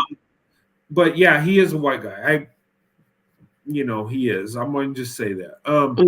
He's married to a Black woman. He's real, right? And he has. And look, it's good to have him, and it's good to have other people's perspective. And then Pro White Leadership got her channel, and she's more of an in your face type. I mean, yes, her perspective. Yes, I agree. Yeah. And you know, I love her. I love her so much. She's I mean, if you really talk to her, she really observes things. She does a lot of research. And you Mm-hmm. know, she's provocative. She'll get your attention, but Mm-hmm. she has a point to it. And like I said, I did a show. I went on her channel, and she was talking about black slave owners, and she brought out data. We talked about it, and you know, it's stuff I didn't even know. I knew there were some black slave owners, but like in South Carolina, there was 171 Mm-hmm. black plantation. I didn't know that. I was just blown away. But Mm-hmm. you know, that's not the excuse slavery. But she was making a point. Like, look, That's right. people, there were multiple hands in this, That's and right. Even in the playing field. yeah. So, you know, it was a good show. It was, you know, a learning experience. I learned just coming on there. I was like, wow, I didn't know that. I didn't know this. I Um, have to watch that episode. Okay. yeah, watch that one. That's a good one. Um, but yeah, I wanted in our sector, I want to have a variety because you get to see Vincent, his show, um, my show, Pro White Leadership Show, and there's other divestment channels, but I'm not a divestment channel. But what I'm saying is we're kind of allies in a way. Yes. Yes. But it's good to have multiple channels where you get a different perspective, a different True. personality. Um, you know, and that's what makes it fun. That's what makes it interesting. And then Mm-hmm. when we collab together, it's just it's great. It's fun. I enjoy it. And Yeah. you know, I encourage people to create a YouTube channel and look, be part of our community here. The Mm-hmm. more we have, the better off we are. Mm-hmm. You I know, because agree. there's not a lot of channels uplifting black women. I mean, Hmm. there's BWE channels, but it's nice to see white men sticking up for black women. We need to. And Mm-hmm. it was like a, you know, a relief. It's like, hey, there's someone like me. And then Yeah. That's five good. or ten, Joining you. he's like, you know, we're different people, but we got the same goals. We think a lot alike. We're out for Mm-hmm. the same goal. We're different. We have different. We don't agree on everything, of course not. Mm-hmm. But it makes it more powerful. It makes us better. And we lift each other up. I don't, you know, they'll say, well, you know, we're competing, but we're really not. We're just Mm-mm. we're making each other better, and we have Mm-hmm. a variety. Um, and that's what I want to see. That's what I want. I mean, Exactly. you but yeah. Good stuff. Okay. But Okay, because I know you've mentioned, your email is like piled up, but I guess, because oh have no, just that accessible to you like this. When I'm ready to send the email, I'll let you know. So then this way you can watch for it because there's some things that I've heard y'all talk about over the last couple weeks that I think are very important. And he talked about implementing, like it's time to go to the next step. And I'm like, yeah, I agree, because a lot of yeah, this terrible news is news to me. And I'm like, are you serious? That's how many, like it's really bad. And then I remember he talked about the behavior being demonic. And I'm like, I've been saying that for the longest time. There's possession involved, clearly, yeah, but that's a whole nother level of this even. So yeah. yeah. And you know what? Action does need to be taken. And this ain't and like he said, it's not a militant Gestapo. We're not going to Right. take the Sure. streets Sure. and start going after people. No, it's not like that at Right. all. What it is, you know what? We need to, stand up. We need to go in embrace black women, and we need to promote this, and we need to change things. We need to hold men accountable, whether they're black or white. Yes, I agree. We can't The male code of honor. yeah, we have to be men. We can't take it easy on one guy because of slavery. I mean, it was a shameful thing, but we're in today's world. We got to all be held accountable. And if we were, if we were real men, we could do it across the board, and it wouldn't be a personal thing or I don't know. But yeah, action needs to be taken because these guys are exploiting black women. The biggest exploitation of black women is black men. Let's be honest. That's right. Yes, that's correct. That's correct. The biggest enemy to black women is black men. Well, the biggest enemy to black men is black men. If you look at violence and you look at what's going on, let's be honest. I know we don't want to say it because it's uncomfortable. Right. Oh, I don't want to be called a racist because I made that statement, but it's a true statement. Right. And a lot of black women can validate it when we're not in our feelings.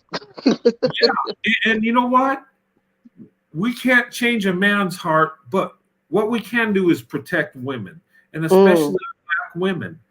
They're the most unprotected, most disrespected. Malcolm X said it back in the 60s. Yeah, I saw your video on it.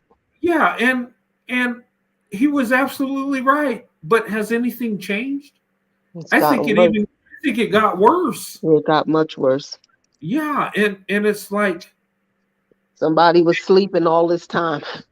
Yeah, and if black men aren't going to take care of black women, somebody needs to. And I believe us as white men, we're going to have to step in and do it. If we're going to save our nation, if we're going to save what we have, I think that's God's plan. I think that's why our marriages are more successful. They're lasting longer.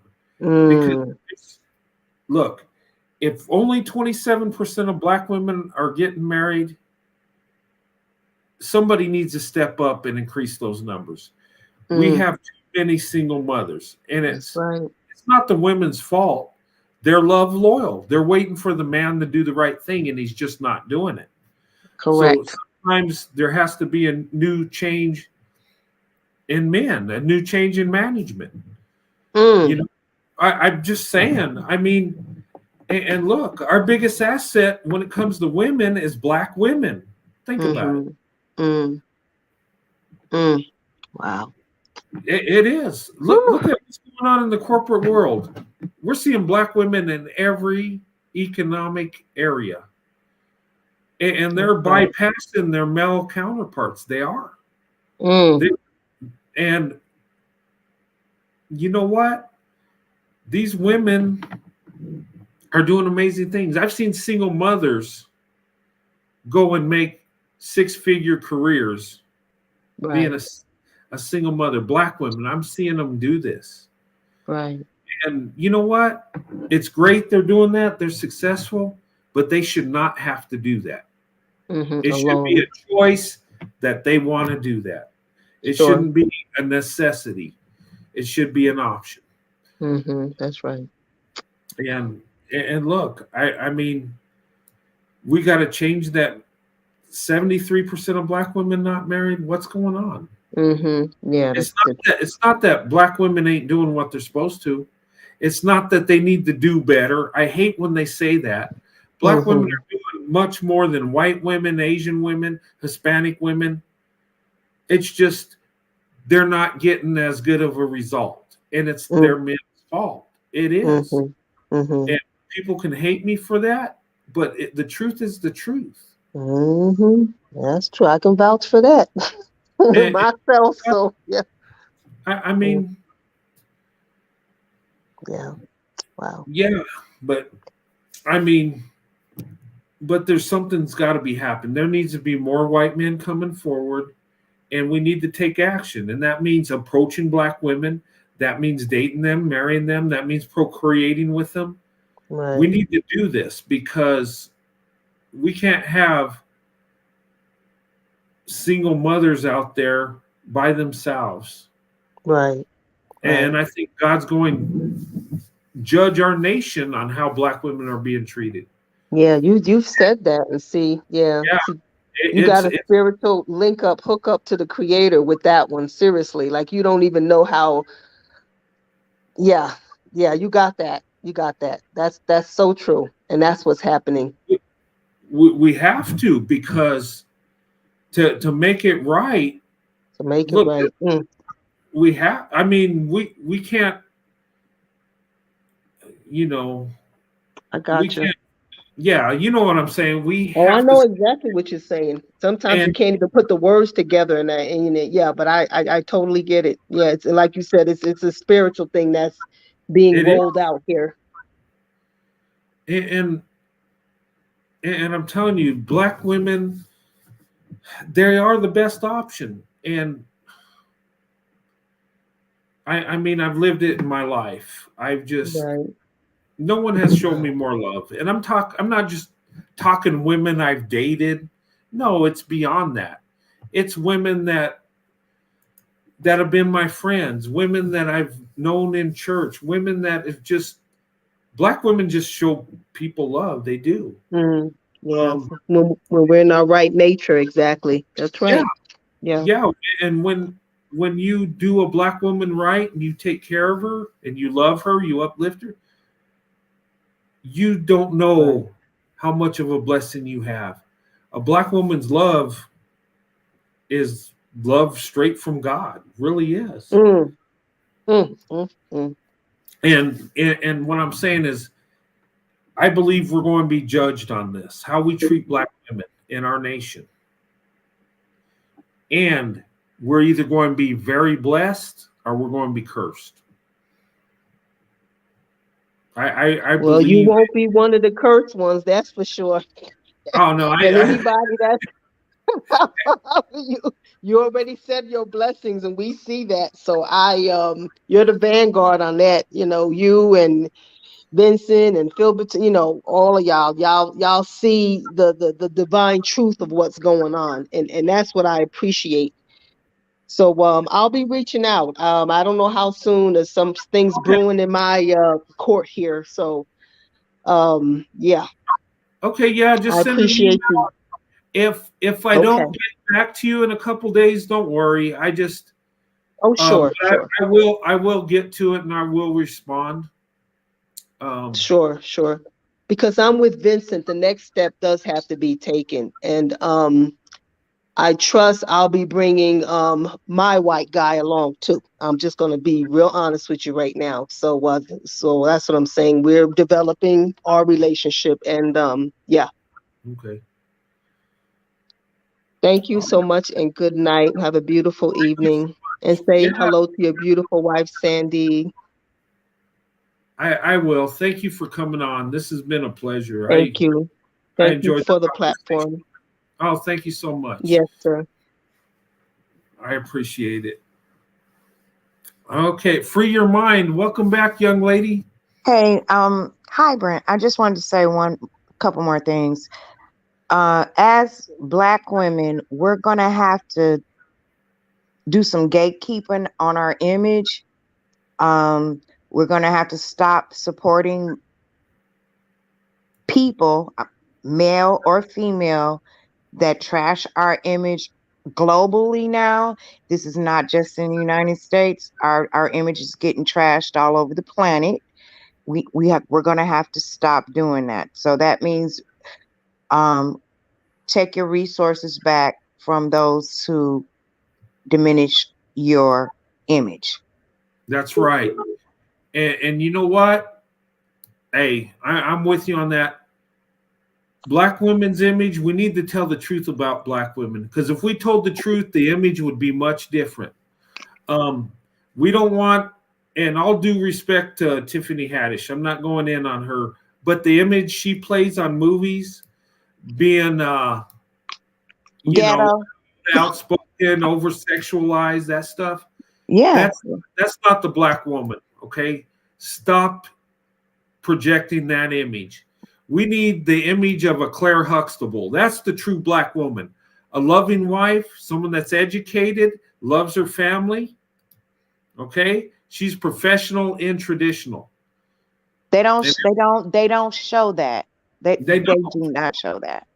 I think the The last only time was the Cosby Show, right? right, well, Tyler Perry may show it a little bit, but it's Yeah. always a curveball thrown in the situation too. That that Claire Huxtable image, they don't show that anymore. When was the last time you saw that? I the Cosby Show. That was such a beautiful image. Oh my God. You know, sh- the Felicia Rashad's a beautiful woman. Um, and back in that day, she was young, she was beautiful, she was educated, she supported her husband, she loves her children, and she had a common sense. She can, that was like the perfect woman. And that's what a black woman is. That's the black woman I've seen in my life that was loving, that was family orientated, and the man she was with, she gave him everything. Black women are they're very intelligent and they're very loving, and we just don't see the truth in black women. And that's sad. And but yeah, we need to attack that destroys black women's image. Yeah, Uh, because it's a lot of this propaganda that's being put out against black women that it's kind of getting dangerous. No, it's dangerous. We're here. We're there. Dangerous levels now that we're just breeders, you know, and that's not true. We take care of our families, mothers, fathers, even if they just showed up and you 60, you still take care of your dad in the black community. And that's not being shown. We're being uh, demonized on the world stage. And like I said, it's just not in America anymore. This is global. yeah, I mean, we're global now. Everything is global. And we have women cussing us out from uh, the Philippines, you know. So this is getting that, bad. yeah. Well, they take those stereotypes about black women and they're jealous of black women. Let's be honest. Um, Many groups of women all around the world are trying to look like black women. And if you think I'm lying, look at the surgeries women are doing, trying to have the body shape of a black woman. And really, it destroys these women. Look, the best you is the natural you, altering your body and stuff. And yeah, but look at the Kardashians. They're trying to be black women. They have They been. done reverted back. They're starting to revert back. They're starting to revert back. Yeah, well, they're crazy. They're weirdos anyway. Um, Yeah. but seriously, a lot of women are jealous of black women. I And look, I agree. I agree with that. But that's still the aesthetics has nothing to do with the mannerisms and the education yeah, and you know how we take care of our children. We're being demonized, and that's not safe for us. It's just not. it's not. And yeah, and it's so unfair. It's disgusting. It Um, was another group of people they demonized, and I'm not gonna shout them out. I'm just gonna say Kanye West attacked them, and you seen what happened, and that can happen to us too, just mhm. as a group of women and being black, because so many black men are on a media tour to demonize our image, and it's working. It is working. What they're doing is damaging us severely. Well, you know what? You know why they're doing it? And look, us as white men, I will say this is our fault. And I'm going to tell you why. And I would say all men, it's our fault. You know why? Because the majority of us are not standing up to this BS. Because we don't challenge black men because we don't want to seem like we're racist. You know, because this is what these guys do. And I call them beta kings, is when you challenge them, you're automatically racist. When you tell them they're wrong, they revert to racism, slavery, this and that. And it's our fault as men. And a lot of white men, we're not standing up and say, no, okay, I understand the past was evil, but look, you're wrong in today's world. You know what? You're treating black women wrong. It's your fault. Black women have the image because you as black men have given it to them. And they'll say, well, you know, the slave master didn't treated black women like crap. Yes, I get it. But that slavery thing, you guys, all you need to say that was business, because you guys gave us the product. Yeah, you sold it to us, really. They have a thing back. You can come back to Ghana now because Ghana is so sorry that they sold their people, which I'm glad they did. But anyway, they sold their people, and they want you to come get land, come buy land. You have ministers coming up on their knees saying, I'm sorry. And I don't think a lot of black men realize that. I think they're going off that Roots TV series that was in the 70s. No, that's not how that went. We were sold by our own people, just like we're getting sold now by the music industry. As those negative words, like that's all in every hip hop music, all hip hop music. That's how the world looks at us. It looks at us as that which they portrayed us to be. Yeah. They keep selling us down the river. Now you even got sex trafficking. It's more, like you said, more black women missing than any other race. It is. The black femicide is crazy. And that's our fault too, because we're not talking about it. We're not putting in the media. These black women that are missing, black women and girls that are missing, how often does the news media talk about it? Do they even?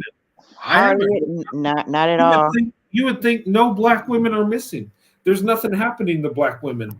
They're not being assaulted. They're not being sent to meet their maker. And if you don't live in the black community and know these black women, you'll never know, because it's not put out there. We're not talking about it. And in fact, when we talk about black women being abused, we just assume it's some racist white dude, some Klan member doing it. In reality, it's black men that are doing the most damage to black women. It's not just you guys' fault. It's black women's fault, because we don't stomp the yard for women, right? Yeah. So we don't get protection. The only time we stomp the yard is for criminals that's terrorizing the community. Yeah. Because I don't even actually see any man that we done stood up for within the last 20 years that wasn't a felon. Yeah. Except for just one, and that was in Florida. So we want that one. Just that one. Just that one. Hey, thanks, Alexander. Welcome, Alexander. Thanks for the super chat. It's good to see you. Yeah, but you know what? You're so right. You know what? I talked about this the other show, and we're talking, and I said, you know what? We got to throw a party and just make it in black women's honor, and just get together and do things for black women, and just make it all about black women. Wouldn't that be great? Wouldn't that be awesome? But you know what? I bet if I did that, there wouldn't be many black women that showed up. Not at all. Because you're a racist. You're a racist. No, it's not that. It's just they wouldn't be motivated, I don't think. Black women are, they're uplifting their men so much they don't even think about themselves. Now, if I said, hey, we're going to have an event and we're going to talk about how black men have been oppressed and how much they're going through, and we're going to stand up for black men and we're going to do this, there'd be millions of people that came in, and black women would lead the way. Oh yeah, let's do it. We're going to march for it. You're right. You're right. You're right. I bet you. And that's sad. Yeah. And That's sad. And the thing of it is, why couldn't we do something like that for black women? And then what somebody said, well, there would be people taking shots at us. There probably be people doing drive-bys at the event. And I think so, because yeah, it would be. Yeah. A lot of these beta kings hate when you uplift black women. They hate when you say you love black women. They hate when you tell the truth about black women. Look, I've been on other platforms and I talk about how much I love black. Oh my God, they get pissed. Like you're not allowed understand that, right? Yeah, it's like I think I would get away with saying the N-word easier than saying I love black women. You would. I mean, and that's horrible to say that, but it's like that's the ultimate sin. I cannot have a relationship with a black woman and I can't express how much I love black women. That is. They need to keep us on the bottom. They need to be actually. There's clips out saying that we don't want black men saying we can date who we want to date, but you can't date anybody. We need y'all to be at the bottom, because if y'all not at the bottom, black women, that makes us go to the bottom. Instead of being better men and raising up their community, they rather punch down their women. And that's sad. Yeah, and it's like they're in competition with the women, and it's crazy. It's not going to change. This is not going to change. Well, we need protection. I don't care what black men do. I just want black women to be protected. I have a black daughter. Albeit she's married to a white man, I still have a black daughter, and I want her protected. You know? And you know what? And I've said this, and I know people have sent me hate for it, but I said, you know what? My daughters, I really, if they came home with a black man, I would cringe. I would be, it would bother me. And here's the thing. It's because of the mentality that black men, how they talk about black women, how they call them babies' mamas, how they're not marrying black women, how they're degrading black women. That's what I'm talking about. I don't want my daughters to ever go through that. I don't want them to be mistreated. I don't want them to be a baby's mama. I want them to be married and have a family. And I think black men, there might be a good one that comes along and does the right thing. Okay. But when I look at statistics and I look at what I see in the world, it would scare the hell out of me. I'm just being honest. But if my son married a black woman, I'd be thrilled.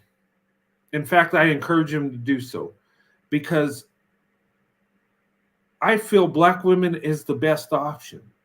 Black women have shown me more love than any other group of women.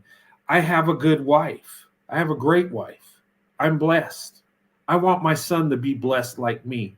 And I think the key, if you're looking at stats and logic, it would be the black woman. And I even can encourage my son to date black women, and because if I want the best for myself, of course I want the best for my son.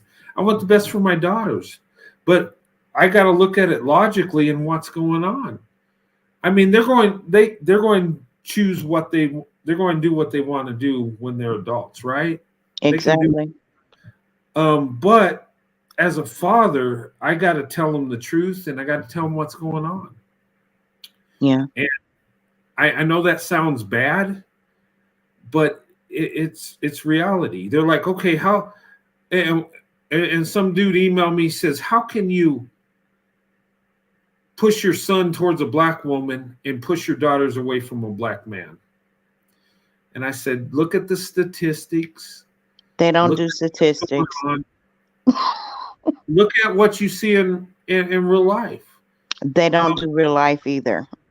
Yeah, no, I know. It's supposed to be like, I'm just supposed to embrace it. But That clip you just showed with the mystical man God that did the mystical shit stuff. oh yeah, Yeah, that's what they do. They do that real good. They try to decipher hieroglyphics, and tell you where you came from. They are not doing anything in real time. yeah, and if it was so great, if they're so brilliant, and look, men have conquered men through centuries. That's what men have done. And was it right? No, it's wrong. Men have enslaved men and all That's what continents. men do. That's what y'all. That's what you were put Yeah. on the planet to do. That's what Yeah, you do. we do that. We fight. We conquer each other. That's just how it is. Now we're more civilized now, but we still doing the same thing. We still have wars. We still have combat. We still For resources. That you guys are fighting for resources. That's what you do. That's what the bees do. That's what the ants do. That's what the animals do. You Yeah. send out your men to bring back resources to the women. Yeah. And y'all won, and we lost. That's how that go. And you don't Well, have to keep apologizing for it. Well, and the thing of it is that, well, that's what it is. But the thing of it is we could come together as a nation and we can all be powerful, black and white and everybody in our country. And that's what we really need to do. Look, if you look at different countries, in Europe, Europeans have been conquering and enslaving each other for centuries. Mm-hmm. Before the Atlantic slave trade, they'd done it. White people were enslaving white people. Yep. And the only thing is the reason they enslaved black people and other groups, because they ventured out and just did the same thing they were doing. But within societies, the slaves ended up becoming part of society, part of the people, part of the country, and they just become one nation. Think about it. We look in different European countries. They got mixed DNA of different different nations in Europe. They end up in a certain country, but nobody really notices because they're all white people. They all look alike. Look in Africa, you got different tribes and stuff. They conquered each other and people become part of different tribes. I mean, but and Africa didn't do nothing. The one thing I must give it to the Europeans, you guys stood together as white people and you conquered the planet. Africa, that has the most resources on the continent, in that continent, they're still too tribal to come together and just say, look, we have to go after these people, and so we can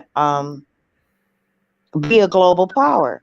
Africa should have nuclear weapons just like every other continent. Yeah, and you know what? If they came together as a nation instead of split up in tribes, they'd be a lot more powerful. And in fact, I think most powerful. Yeah, I mean, they have more resources than any continent on Earth. Africa's got a lot of stuff. I mean, it's valuable. That's why a lot of the Europeans went in Africa because of the resources. The Chinese are down there because of the resources. But if they came together as a nation, nobody could touch them. I'm serious. Yeah, that won't happen ever. Yeah. Well, That's a Twilight Zone series. hey, I made a point too, and I believe this to be true. I said, you know what? Black people would be the most dominant group of people in America if black men married black women. That's all they got to do. Work hard and marry the women in your community. You will be the most successful. You will be the most powerful. And I don't believe that to be a lie at all. It's not a lie at all, but it's never going to happen. Yeah, I don't think it's not. But you know what? Us as white men, here's the thing. We're going to benefit once again. Yep. No, we are. And, Yep. and those of us that marry black women, we're going to be on top. You get ready to take the last resource out of Africa, ain't you? We are, and it's not, and we pretty much have to. Yeah, you do. I mean, to save our own nation, we pretty much have to. I mean, we got, and I know people get triggered when I say this, but me and men like me, white men like me, we want to help out the black community. And we want to marry black women and give them our names and our wealth and make us a stronger country. I've said that and people get mad at that. They're like, "What? How could you say that?" Well, Actually, I don't think it needs to be a black community anymore. yeah. I don't. We just all need to go our separate ways, black men and black women, especially with the new world order coming up upon us. This is not going to ever be. It's not going to happen. It's destroyed. They destroyed it, and now they trying to fix it, but it's too late. It's too late. Yeah. It's too late. And smart black women will get out of the house while they still have an open door or a window to jump out of. Because if you stay in the black community now, you going down with the ship. Mm. And that's it. That's my opinion anyway. Yeah. Well, you know what? Look, if you look at I've been saying this, and I know you probably heard it on YouTube and other social media, the big shift that's coming. And I believe there's a shift that's coming. Yes. And it does involve interracial marriage. And, Yes. People are opening up their options of every group. Yep. But what's going to lead the way and make us take a sharp turn is black women, white men coming together.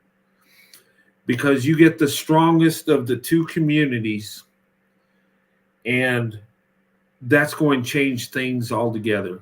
And I think once we do it in a big enough scale, everybody will follow suit.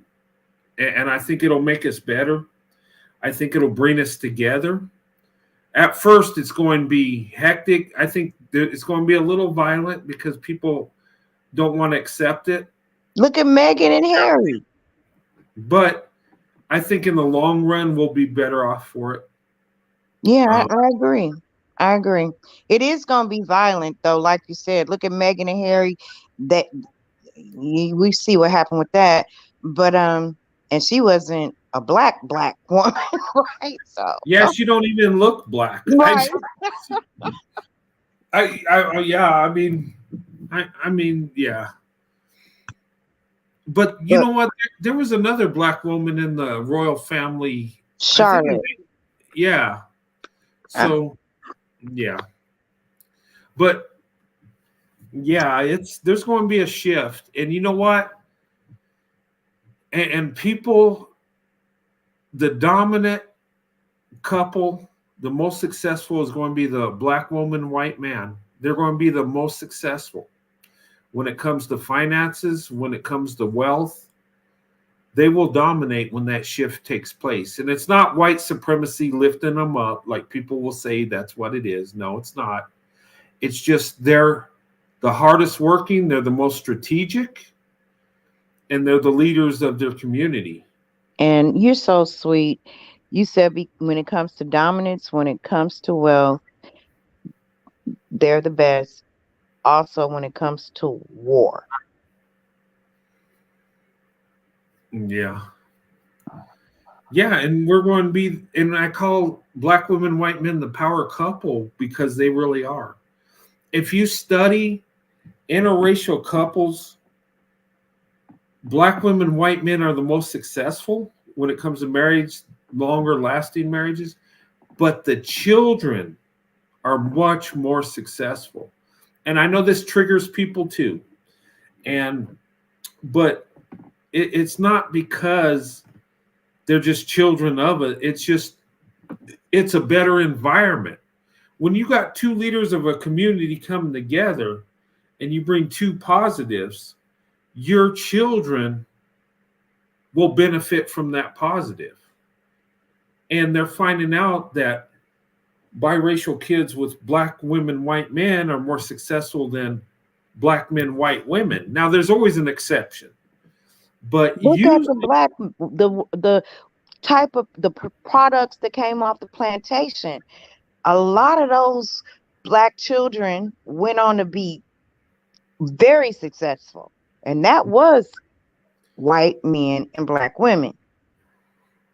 yeah, and that was a horrible environment. That was extremely god awful. I mean, It was god awful, yes, I agree, but the yeah, children benefited from it a yeah, lot. but just put that together with two people that are together because they love each Want other, to be, yeah, want to be together. I That agree. would make I it agree. even better. And yeah, they're finding out that in interracial couples with a black mother, the kids are more educated, they're more grounded, they're more secure, they're more yeah. And I've seen it in my own family. My daughters are very traditional, but they're very educated too. Um, they're just like their mother. It's amazing. They're biracial, and my wife's black, but you know, I could W- see I could see my wife and my daughters, you- just the character and the love they have. Yeah. And what we have running around now are white women with their racist ideology and black men. So we have Yeah, a bunch of self-hating biracials running around right now that's not doing anything to the community, but I do see a lot of them starting to get arrested. yeah, it's what's amazing? When black men are with white women, racism don't exist. But when a black woman's with a white man, racism is running rapid. It just Hmm. I've noticed that. It's like and the crazy thing is I've heard this too. And I don't know if you've heard this, but I've heard black men say that black women should not be with anybody but black men. But black men can date out, and when they're with white women, it's because he's getting back at the white man because the white man took black women. So it's like kind of a justice thing. Like we're taking something we're taking something from the white man that the white man values the most. And you know what the amazing thing, and I've heard him say this, Hmm. and that's the thought process. Because if you're hurting the white man, you're doing a good thing, even if it's sleeping with a white woman. I know, and I couldn't. That's bizarre. You're telling black women stay loyal, but you don't have to. But you're Exactly. fighting a good fight by sleeping with Becky. I don't. because But that's the only thing they think with. Not all, but the majority. That's the only thing they think with. And yes, they did teach us as children, as young black girls, if you were in a Muslim religion or not, even during the civil rights era, I'm getting ready to get back at the man. I'm yeah, getting ready to take his woman. That you ain't taking nothing. He let you have her. But yeah, that's what they told us, and we were going for it for a while, and then we started realizing, so well, all our men that's getting money and status, they ain't coming back here giving it to us. yeah, and that's the weirdest thing. But you look in reality, black men have total access to white women. They do. And they had If, it for if a long time. yeah, Yeah. and you know what, we as white men have given it to them. You want Yep. access to Becky? Here you go. And you know what? We don't care. I haven't heard a white man complain about a black man being with a white woman. I think the last time I heard it was maybe 1982. I just white men don't. They're not in that mindset. They don't care. They're like, okay, unless you're dating his wife, then he'll be upset. But if it just you're with a white woman, good for you. In fact, white men tend to uplift black men that are with white women. They tend to show like, hey, we love you. Yeah, that's great. You know, you love each other. We like uplift them. We promote it. We actually say, you know what? That's good. You found true love. And we try to be like an ally. And this is what I see what's going on. And but on the other hand, when we get with a black woman, it's like you're fetishizing her. Oh, you're just lusting after her. Oh, it's part of white supremacy. She's with you because she's supporting you're both white supremacists. That's the craziest, stupidest thing I ever heard is black women, white men being together, white supremacy. Like, they don't even know the definition of white supremacy. They just say it so much. It's like it's like a blanket thing. White supremacy is somebody that wants to be with white people and white people only, that only wants to procreate with white people. A white supremacist does not want to have children with a black woman. He don't. And these people don't get this. They don't understand it. We're not dating black women to get at black men. We don't care. We're not even thinking about black men. We just see black women as an asset. We see them as a beautiful woman we want to be with. That's it. Well, black men don't consider us beautiful. What they want us to do is keep giving birth to black men. If the black woman disappeared, they wouldn't care as long as they had a couple of them to breed a couple of black men. That's the only thing they care about. That's why they don't want us as a collective to go anywhere, because we are the ones that are that's keeping the black community black. They're not. Yeah, you know what? And I've heard people say this, and I've heard black men tell me this. They'll say you need to stay away from black women because you're taking away our race in America. You're outbreeding black people. Wow. And it's like the same concept of white supremacy. That Because is white supremacy, Brent. That's yeah, that's yeah, what it is. it goes hand in hand. You take white supremacy and black supremacy, they're brothers. They're evil brothers. They really are. They coexist. You cannot have white supremacy without black supremacy, really. If you know what I mean, that segregated mindset, they're both on the same page. They want to be separated from each other. No, the Ooh, black man wants to be separated from the black woman. Mm. But he is a participant in supremacy, because when you get with a white woman and you're a successful black man and you die, where your money go? Back Yeah. into the white communities, right? It goes right back in there. You're not giving it to the black communities. And we're the only race of people that do this. Or no, our men are the only race of men that do it, because every other race, you become successful, you build up, you reach your hand down and you pull up. No, our men don't do that. When they get a bag, they run it. Yeah. Well. And the white men knew that they would do this. They knew it.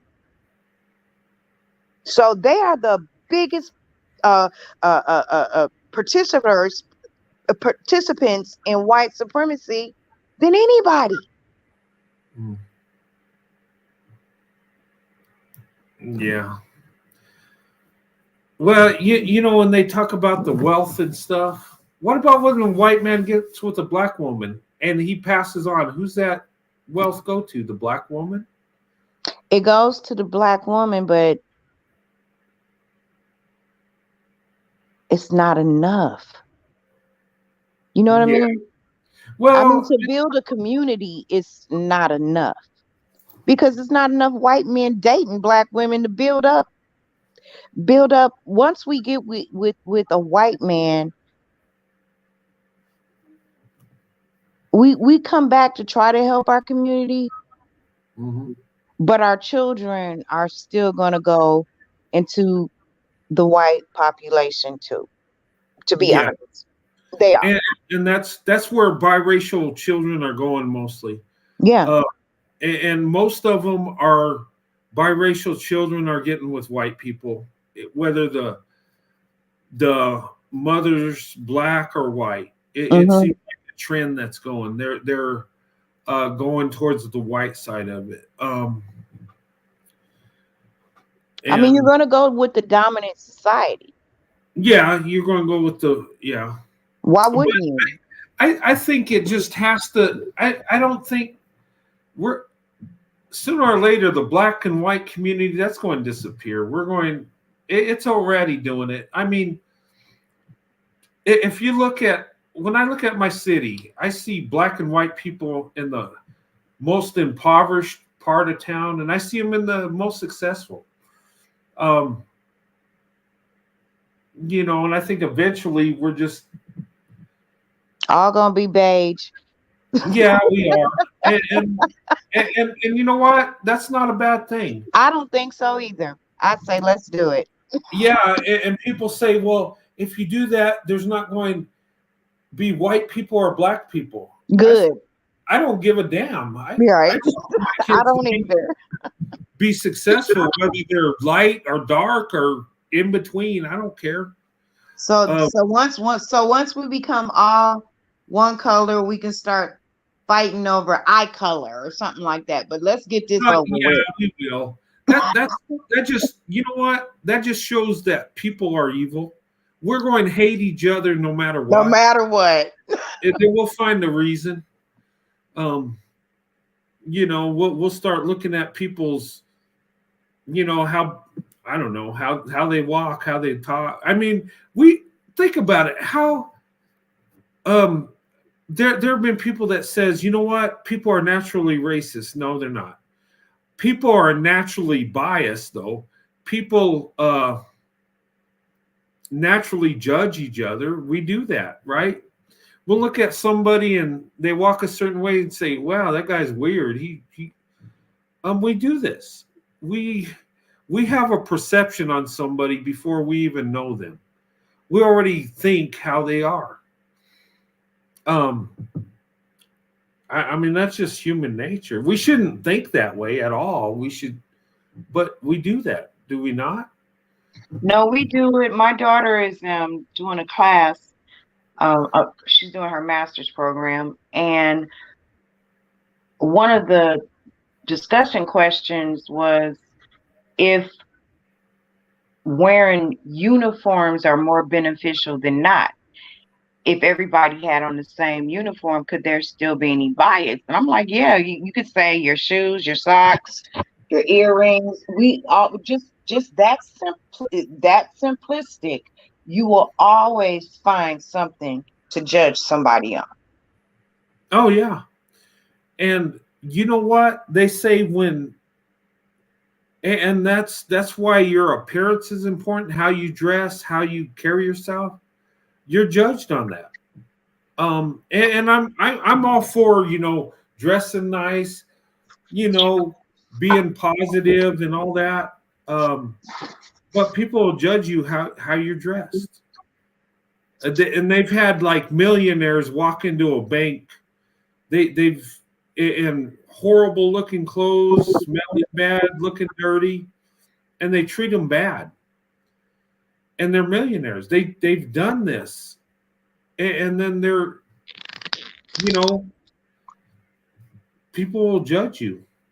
And there are people that are well dressed and put on a front, and they get highest respect, but actually they're broke and don't have nothing. And they get ready to rob the bank.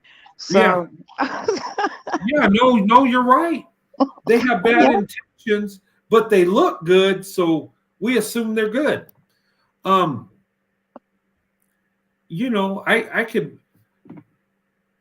see people like this all the time. So And, there's always going to be judgment upon this planet. Mhm. But if we can get the color thing out the way, that'd be great. Yeah, that. Hey, I'm working on it. I did my part. Now it's time for the younger people to, Well, I'm sure I'm gonna have a grandchild. That's.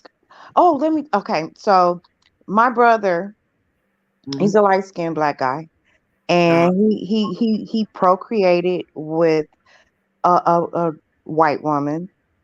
So I'm saying, because how they always want to say our genes, right? His daughter got with a white man, and he's red carrot top. They Okay. baby came out. She was carrot top, pasty with freckles, red freckles. It takes 2 generations to wipe out that black gene. They keep saying, "Oh, our genes is gonna go here," and no, they not.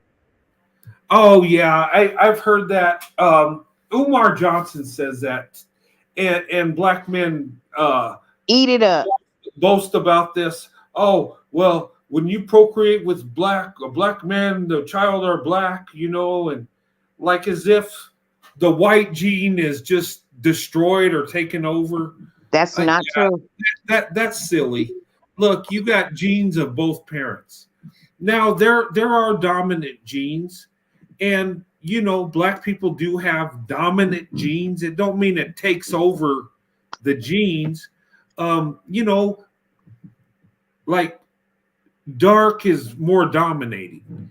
And in white people too. Like, my mother has blonde hair. My dad has black hair, so my hair is darker. Like my dad dominates. And that's with white people. My grandfather had bright blue eyes. I got brown eyes. My dad had green eyes. My mom had brown eyes. She had blonde hair with brown eyes. But the genes I got were the more darker genes, the brown eyes, the black hair. But I do have genes for blonde hair and blue eyes. But the darker ones dominate. So if you get but those genes will come back. They've like blue eyes is the most recessive gene, but it does come back. Like in so many generations, they prove that they've had black people that are dark black that have blue eyes. I've seen that. Yeah, because that gene does resurface. The genes don't go away. It's just that you're more likely to have a certain gene. But yeah, 2 generations, it'll look like the race is gone, really, either white And or black. It could go either way. two, And it's not that those genes don't exist, it's just you have more of a certain gene, so you're going to more likely look a certain way. But those genes don't go away. A black person and a white person don't create a fully black person or a fully for the white. white person, not at all. It's just now they might look more black. Like look at Obama. His mom's white, right? White, pasty white. He looks more like a black man. In fact, you could probably look at him and say he's a black man. Wouldn't even think he's biracial, right? I thought he was. My family comes from Seattle, so I thought he was biracial. Oh, okay. Well, I mean, but a lot of people wouldn't think that. Right. But you're around biracial people more, so you can kind of see it. Yeah. But look at Megan. She looks white. I thought she was white. I did. Yeah, you wouldn't even think she's black. But that's just she is half black, but it's like, look, the genes, I mean, it is what it is. But yeah, we're just people though, really, at the end of the day. I think that, but we have a bunch of black men running around talking about how great their genes are, and we always gonna be black people. Okay. That happened in Australia too, right? Well, you know what? I don't care what we call ourselves. I don't care if the first people were black or white or Asian. I don't give a damn. That don't mean shit to me. We're human. We came from the same place. We came from Adam and Eve. We're all sons of Noah. Look, I think I can buy off on when they say that the original people were black people. I can believe that because that makes sense because, well, Adam and Eve, looking at it logically, they had all our genes, right? Because we came from them. So they would have to be a brown color. They'd have to be a darker complexion. They wouldn't be pasty white. That don't make sense. So I can buy off on that. And the Eve gene thing, I believe that. Now, do I know it to be absolute true? No, I don't. But I believe it because, it just, you can have biracial kids with the black mother, and that they can look like different people. I can kind of buy off on that. But honestly, do I know it's true? I don't know. I just know we're people, and it don't matter. It doesn't matter. And I just wish they would stop talking about it. If you want to be with whoever you want to be with, don't make an excuse. Don't say I can have a black child with anybody. No, if a white man impregnates you, and you're a black woman, that's a biracial child. If you have a white woman and you're a black man, that's a biracial child. That's all I'm saying. Yeah, and there's nothing wrong with that. But why do we embrace what we look like? And so many people do this, like they worship their skin tone. Well, I want kids that look like me, and they're then worried. You should have slept with somebody to look like you, right? Why am I going to worry about how my kids look when my wife's black? I mean, whether they're dark or light, I don't care. I don't get caught up in that stuff, but a lot of people do. It's weird. Because of Frances Cress Welsing, whatever her name is, she was saying, she told the black community that we could win this war because our black men could sleep with any race and have black children, and they bought into it. That's why. Okay. Yeah, and I've seen that, and they'll boast. I've seen black men boast about it. Our genes dominate. So we'll turn it all black. I made a video. I said, I'm on board with Omar Johnson. Let's all turn it black. I'll look. I got a black wife. I did my part. Omar, you need to get a snow bunny And here's the logic: if their genes dominate that so much, then there isn't a snow bunny crisis, is there? Because you Exactly. procreate with her, then the child's black, so you get rid of white people, you get rid of the white devil because we all turn black, right? Well, that ideology ain't working, is it? Yeah, no, I'm just saying. I'm just the Omar simple Johnson's ideology. put it in logic. It look it. Yeah. And then they got mad at that NBA draft, was it last year? Because all of them were biracial. Those are your children. What the hell are you talking about? They were mad because they're. Oh wow.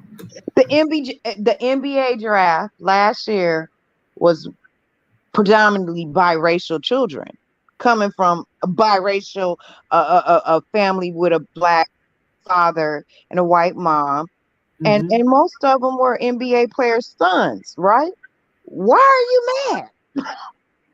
Yeah, you know what though? It's yeah.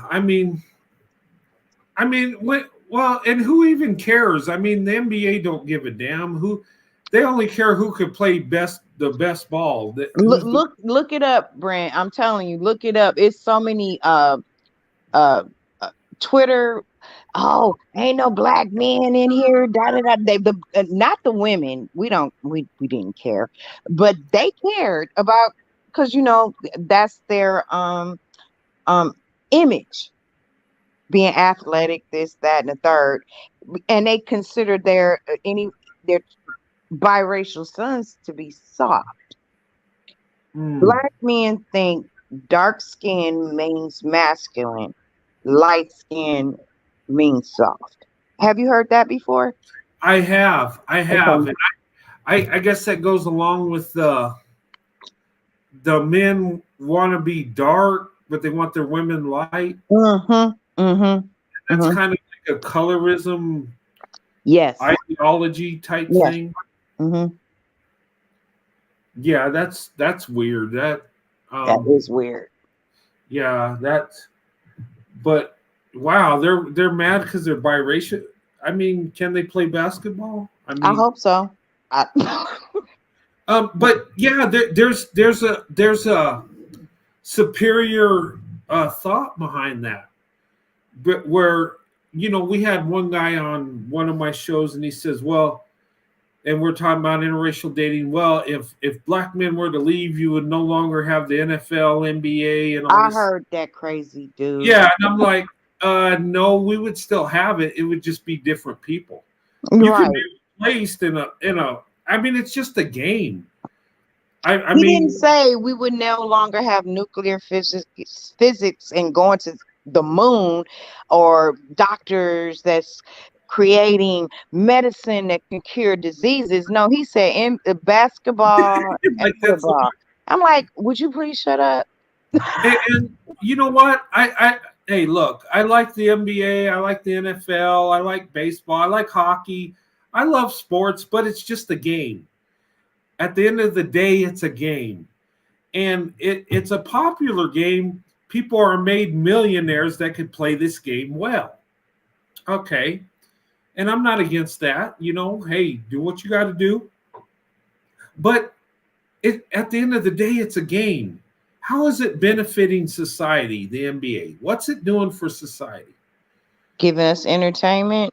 Um, Yeah, it entertains us. We like to watch it. We cheer for our team. But really, what's it do for us? I watched the Super Bowl, right? mhm. There's people happy and upset of the outcome. You said happy and upset. Yeah, I watched some TikTok videos where there were Eagle fans breaking TVs. I'm just like, Are you really? serious? They broke their Yeah, TV? people get into that stuff so much. And look, I used to get upset at watching football. I'm a Dallas Cowboy fan, and when they would lose, I'd be so pissed and so upset, and I would lose my mind. And then I thought about it. I'm like, why am I upset about this? It's a freaking game that I have no control over the outcome. And why am I upset? it, it's just you got these super star athletes playing a game, and I'm going to let my emotions get involved on who wins. I just thought about that. I'm like, why is this? Yeah, I want my team to win, but it's just a game. Right, It right. has nothing to do with my success in life, how my family does, how I do at my job. It's just a freaking game. Yeah, I don't understand that. That's all it is. And we hold these athletes on such a pedestal like they're great people. Well, they're great athletes. They're very athletical. They're the top of the top. You know what? You know, but that's How what did how did athletes get pedestalized though? That came from the Greeks, right? well, I guess when they had the first Olympics, they would compete in sport, and we've always competed in sports. We race against each other. Who's the fastest? Who could jump the highest? And we create games like who. But it's a game. Yeah. That's all it is. It's entertainment. And they Um, gave and we were allotted in entertainment, so we couldn't think too much about what the one percenters were doing. yeah. Well, and sports, but think about it. He made that statement about NBA and NFL, but here's the thing. How many people really make it to professional sports? That's not really a roadmap for black people. Yeah, the majority of black people are in these sports. I get it, but that's a I very don't think it's a roadmap for anybody. yeah. It's not. It's just you have athletic ability and you're talented and you get the opportunity and it works, but that's once in a blue moon. It's so rare. Even these athletes that are on the practice squad that never get to play are great athletes. Think about this. Yeah. But what's it doing for us in society? Nothing. I mean, it's fun to watch, but regardless of what team wins or what happens, is that going to affect my life? Unless I'm a player or a coach, really, it But at don't matter. least, Brent, when you were getting mad at your Dallas Cowboys, you already carved out a path for your real life. We have a community of people that's the only way they think they can be successful. Not go, and that's probably what's going on with the college entrance and graduation is because they don't think that they can do anything other than that. Yeah, and that's problematic because if it don't work out for you, then what do you do? Um, they had one player on the Buffalo Bills that got hit so hard he went in cardiac arrest twice, almost lost his life, and he played a game he loved, but what's he going to do now? He's not going to be able to play football no more. I hope he did his scholastics good. Yeah, I mean, but there are some people that are so good they make millions, but it's very rare.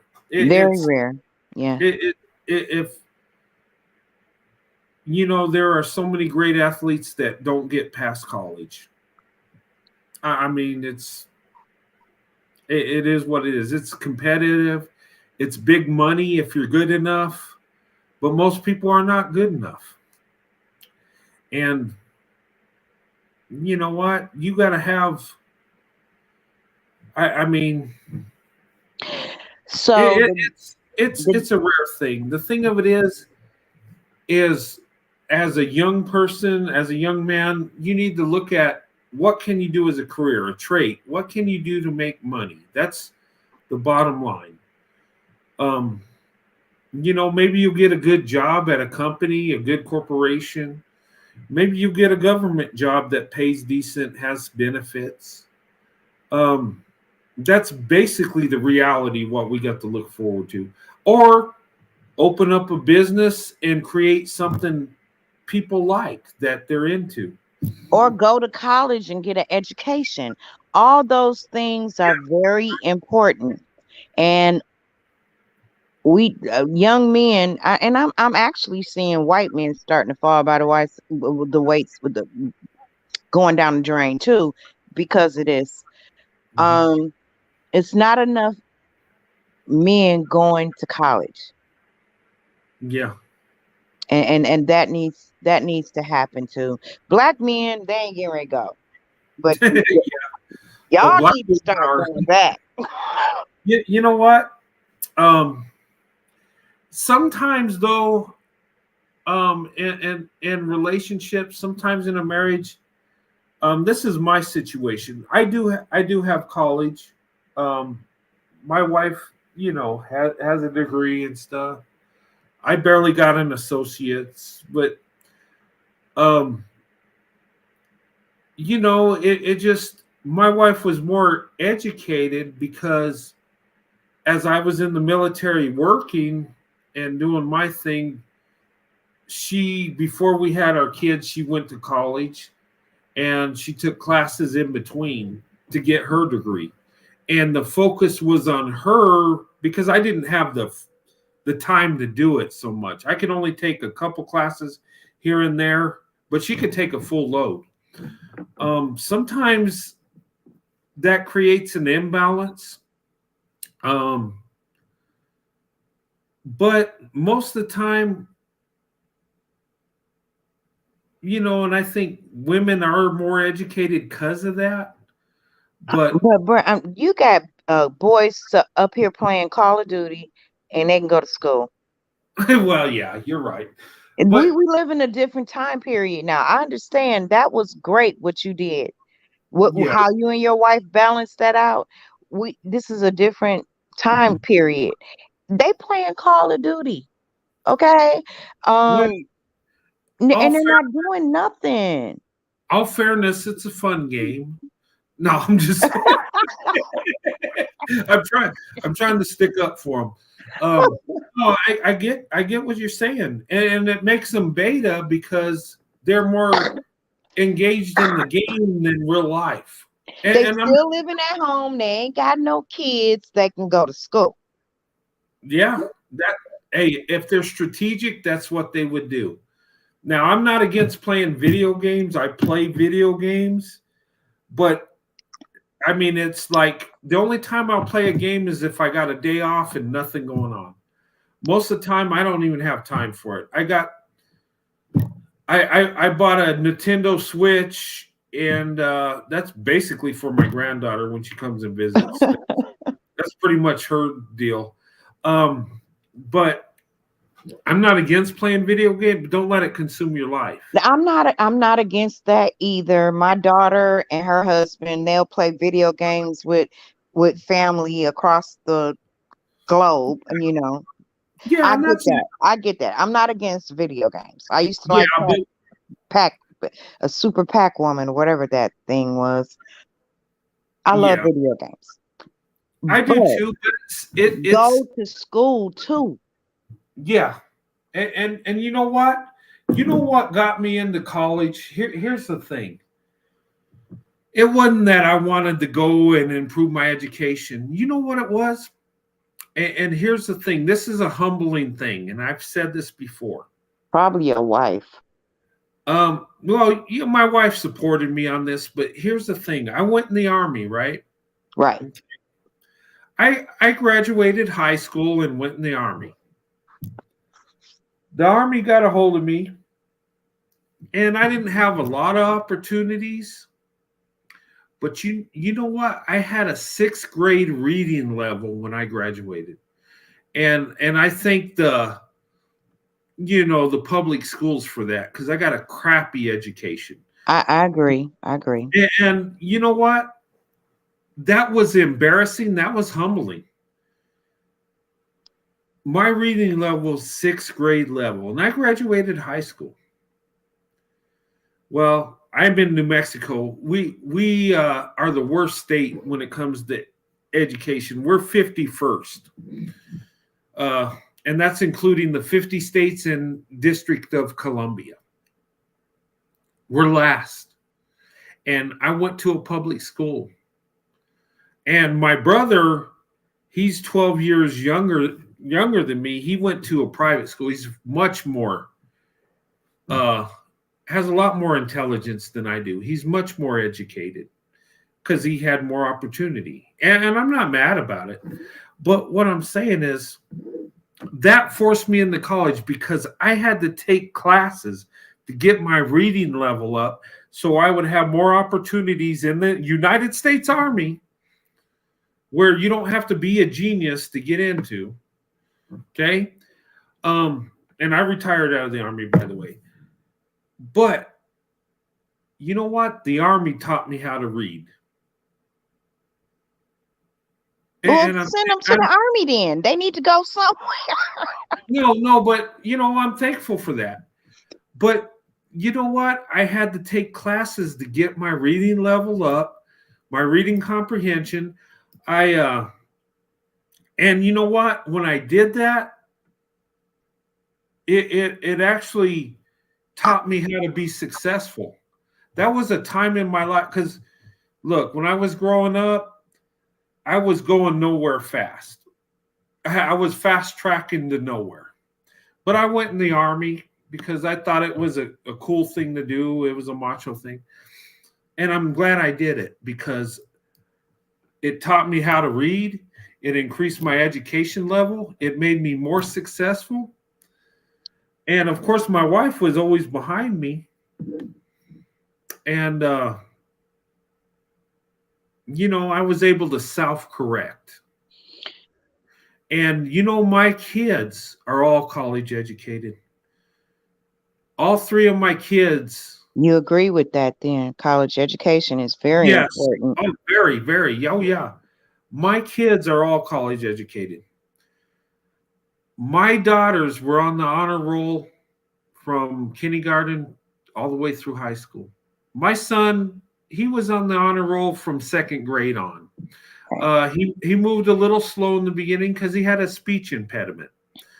And people couldn't understand. I had a speech impediment in my family, we have that. When we're young as boys, you can't understand this. Girls speak clearly for some reason. That's how it is, right? No, it's true. It is. It is. I mean, and my son was struggling. He was, it was like, he was frustrated, and I felt bad for him. I understand. But we had to get him in a private school, and we had to get tutors. And once we did that, and he grew out of that speech impediment, he blossomed. He did. He was on the honor roll the whole time. Yeah. And you know what? It's because me and my wife took education serious. We paid to put our kids in private school. And if we couldn't get them in private school, we were in a charter school. And if they were struggling, we paid for tutors. Yeah. And you know what? If they got a C, they were in trouble. In trouble, exactly. Because a C is average. A C is mediocrity.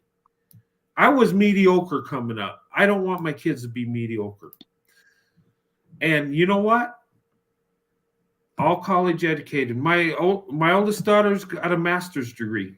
Yes. And her husband do better than me and my wife financially. Yeah, I know. And we do very well. We're in the six-figure range. So we're not barely getting by. We're doing very well. My daughter and her husband in their mid-20s are more financial stable than me and my wife. And you know why? Because we took education seriously.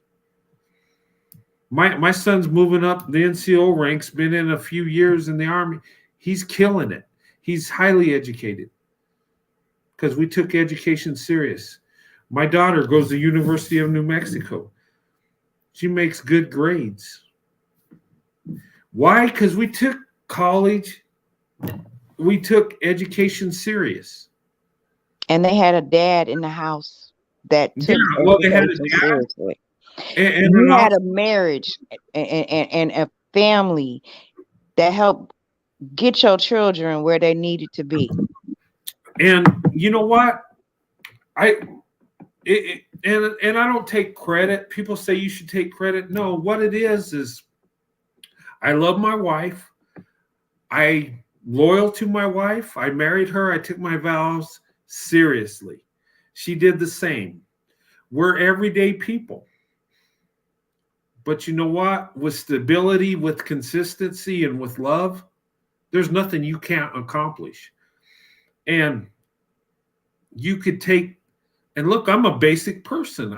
There's nothing wonderful and great about me by no means. I'm an everyday guy. But one thing I have that a lot of men don't have, it's not intelligence. It's not, talent. No, it's just consistency. Just keep working, keep pushing. I've, that's all it is. Consistency wins the day. It don't matter how much money you make, how successful you are, consistency wins the day. Because someone that's consistent will eventually be successful. Even though you can go through failure your whole life, but if you're consistent, you will be successful. It's going to happen. I look at like the Revolutionary War. Let's go back in history, right? George Washington, they defeated the British, right? We became a country. George Washington, he had a lot of failures. The British were basically, how can I put it? We're kicking his ass. Seriously. They were even thinking about relieving him. You know what he had? That Consistency. He had consistency. He didn't stop. He didn't give up. And you know what? At the end, he won. And you know what? We're a country, we're America today, and we're not a colony of England anymore because he was consistent.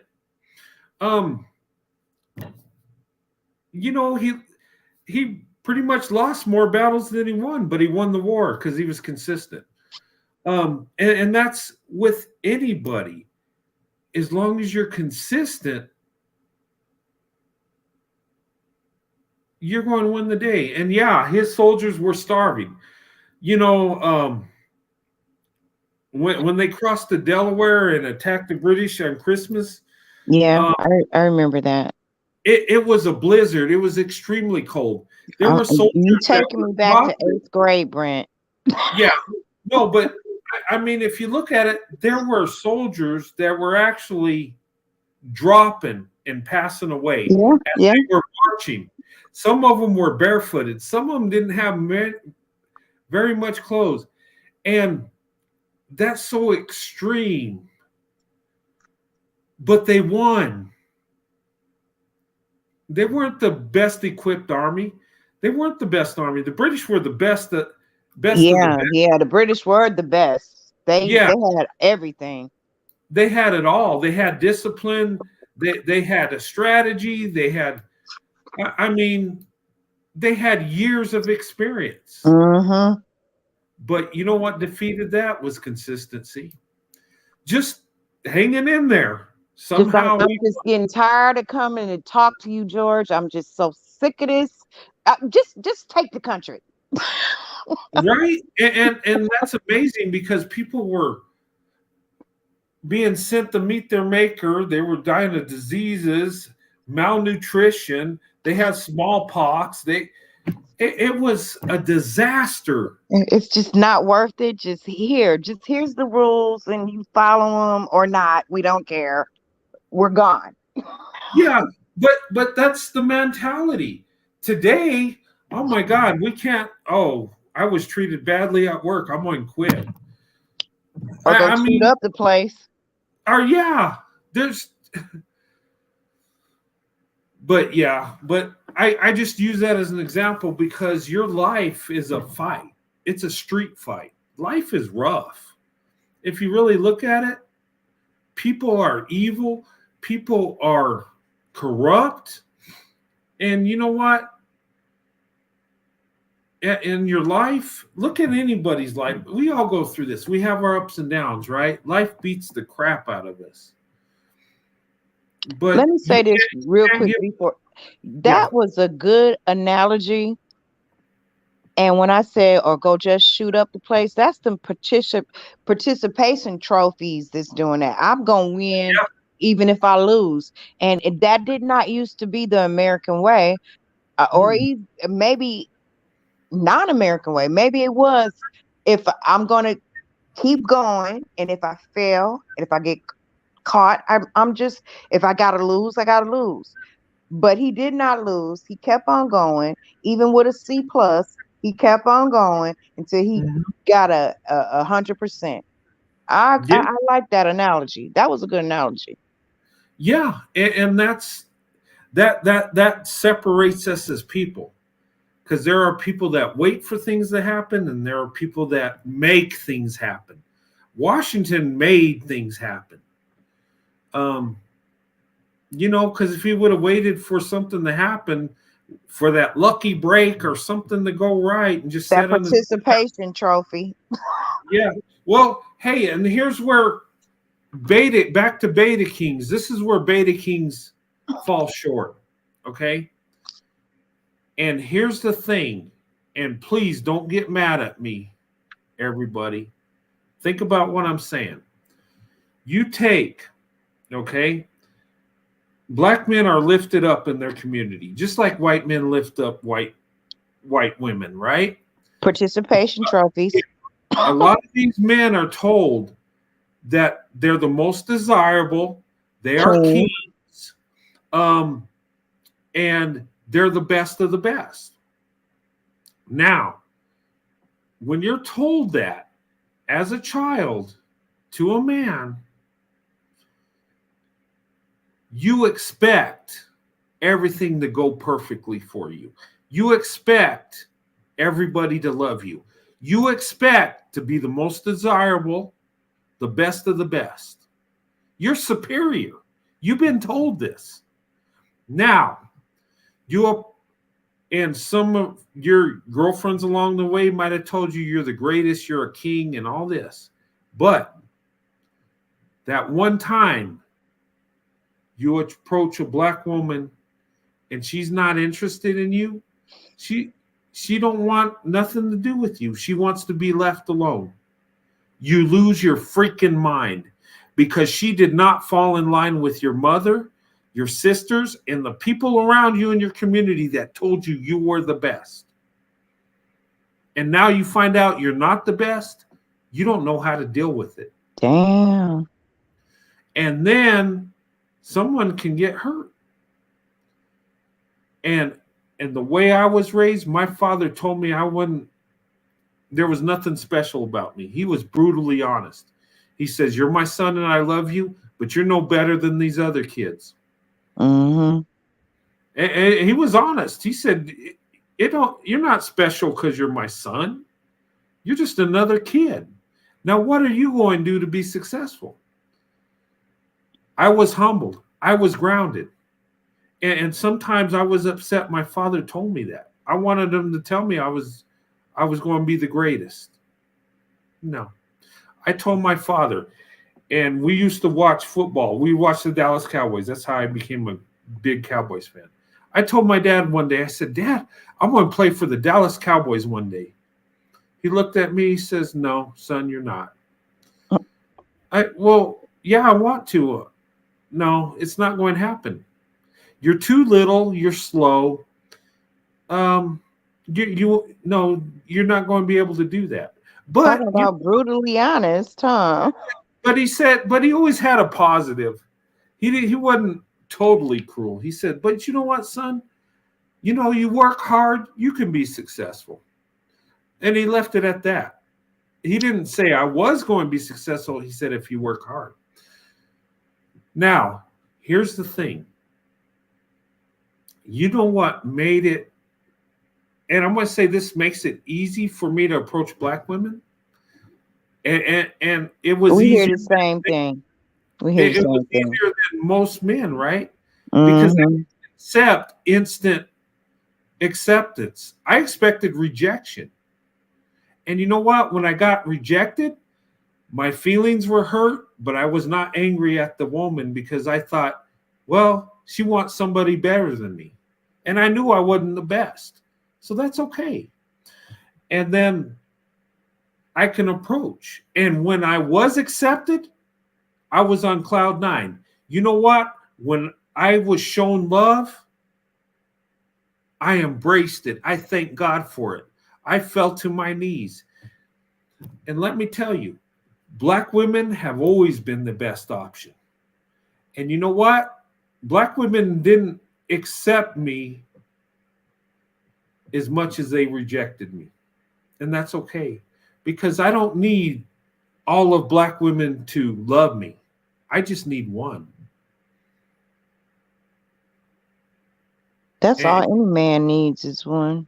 no, but and there were a number of black women that loved me. Don't get me wrong, but there were a number of them that weren't interested. Okay, that would reject me. That's life.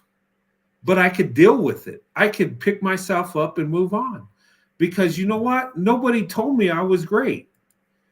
In Yeah, fact, I get what you're nobody saying. told me. So, because we tell, and it, as a community, because I don't have a son, Mhm. but I've seen my sisters do it. No matter what you do, I got your back. I love you. You're king, and da da da da. And I see that that is the problem with uh, Karen pedestal and King pedestal, Karen King pedestal. Yeah, and you know what? That's probably one of the reasons. Well, I say it's a reason my marriage lasted, because when my wife showed me love, when she accepted me, I thank God for that. I still do to this day. I had the work to find my wife. I was gonna say you had to put it in the And, work. Yep, you and did. you know what? There was a lot of heartbreak, because black women, and I said this from the day I was 5 years old, I gave my heart to black women. And that's the only group of women that could break my heart, because that's where my heart was. And it was broke several times over. But you know what? When I was shown love, when I had that good relationship, it was so beautiful. I was on cloud nine. It's a lot of white men that had good relationships with black women, Mhm. and they don't treat us like that. Yeah, you know, and you know what? Sometimes having your face pushed in the mud, sometimes being rejected, sometimes things not going your way is actually a blessing. I agree. Because when you do get what you really want, you really appreciate it. You Appreciate it. value it. You embrace it. You don't let it go. With me and my wife, I ain't going nowhere. I got a blessing. I'm not letting go. I, I But understand. but you know what? That's what the beta king don't have. All he knows is he's the best, he's the most desirable, and he's a king. I So don't know why they get this. I'm the most desirable. I don't know. It's That um okay, Cupid study. Are we still doing this now? well, you know what? I think where it came from, because in the past, think about it. Black men have had their cake and eat it too. If you think about it, because when we came out of segregation, right? When the civil rights came about, um, black men wanted to be with white women. A lot of them did. And once that opened up, they moved in droves to white women. And, you know, there's excitement because people are different. And white women experimented with black men, or some of them had desire for black men. I mean, and it was easy for them to do this, but white men, we didn't do that. We stayed within our community. Black women did the same thing. They stayed within their community. So black women, white men, we weren't dating out like that. There were some that did. The Loving versus Virginia was like a rare thing, really. But Tyrone and Becky was a lot more common.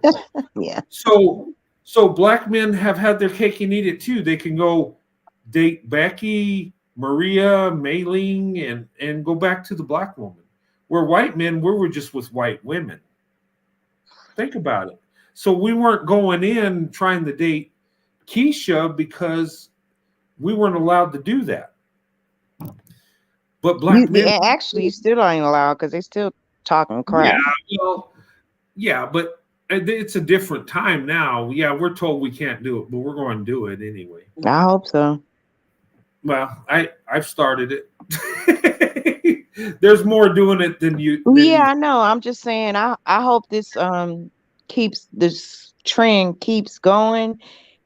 Not because I hate black men, because I don't. I don't hate black men. I think they have issues, but I don't hate them.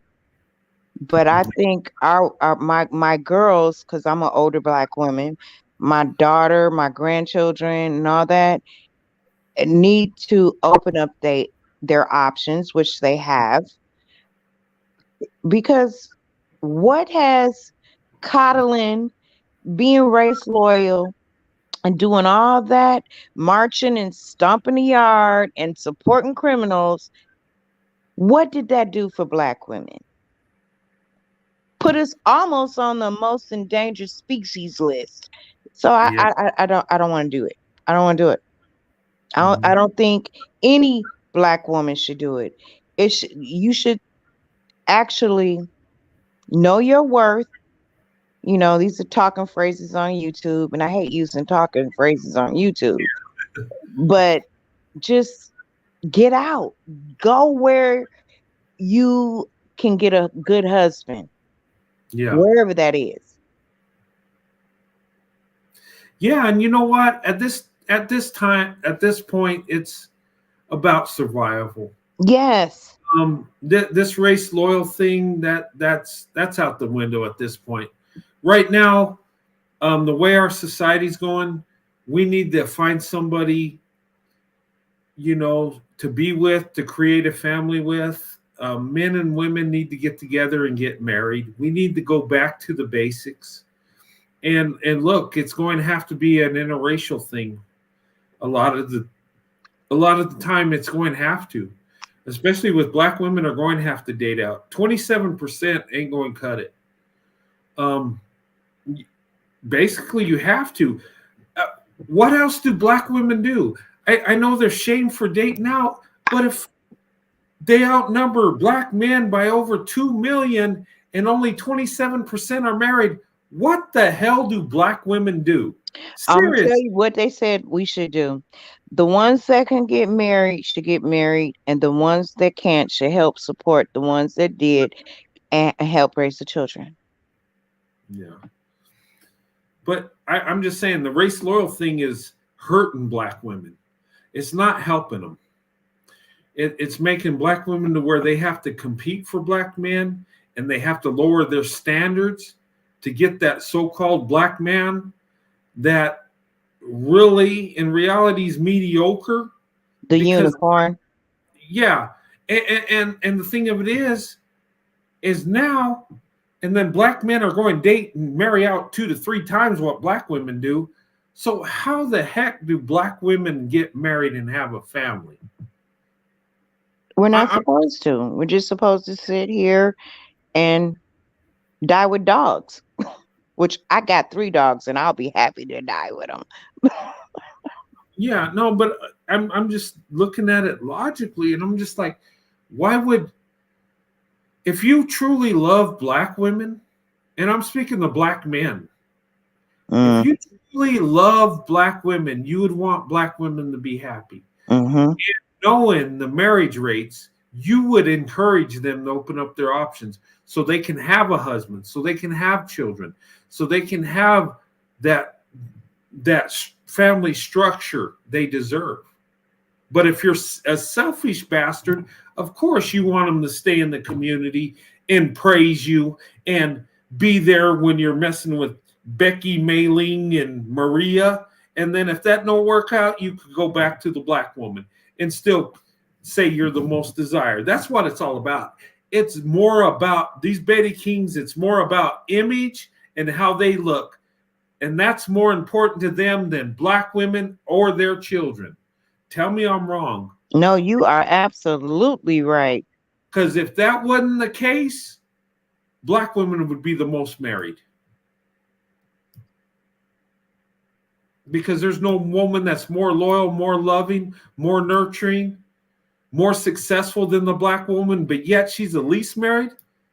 Something's wrong with society. You know what? Look, I'm not stupid. I seen what black women have to offer, and you know what? I pursued black women, and thank God I did, because my life's the best it could be, and I'm telling you. As white men, you guys put your women so far up on the pedestal that she lost her mind. But anyway, you still put her up on that pedestal. You are the most this, that, and the third. Black men did the opposite for black women, so the self-esteem level is not as far as Becky's is. Yeah. um Keisha's self-esteem is don't know man want you. You the ugliest thing. You too dark. You too this. You too that. Why would ain't nobody getting ready to date you? Where are you going? You got to stay right here because don't nobody else want you. So you got two dying opposites right there.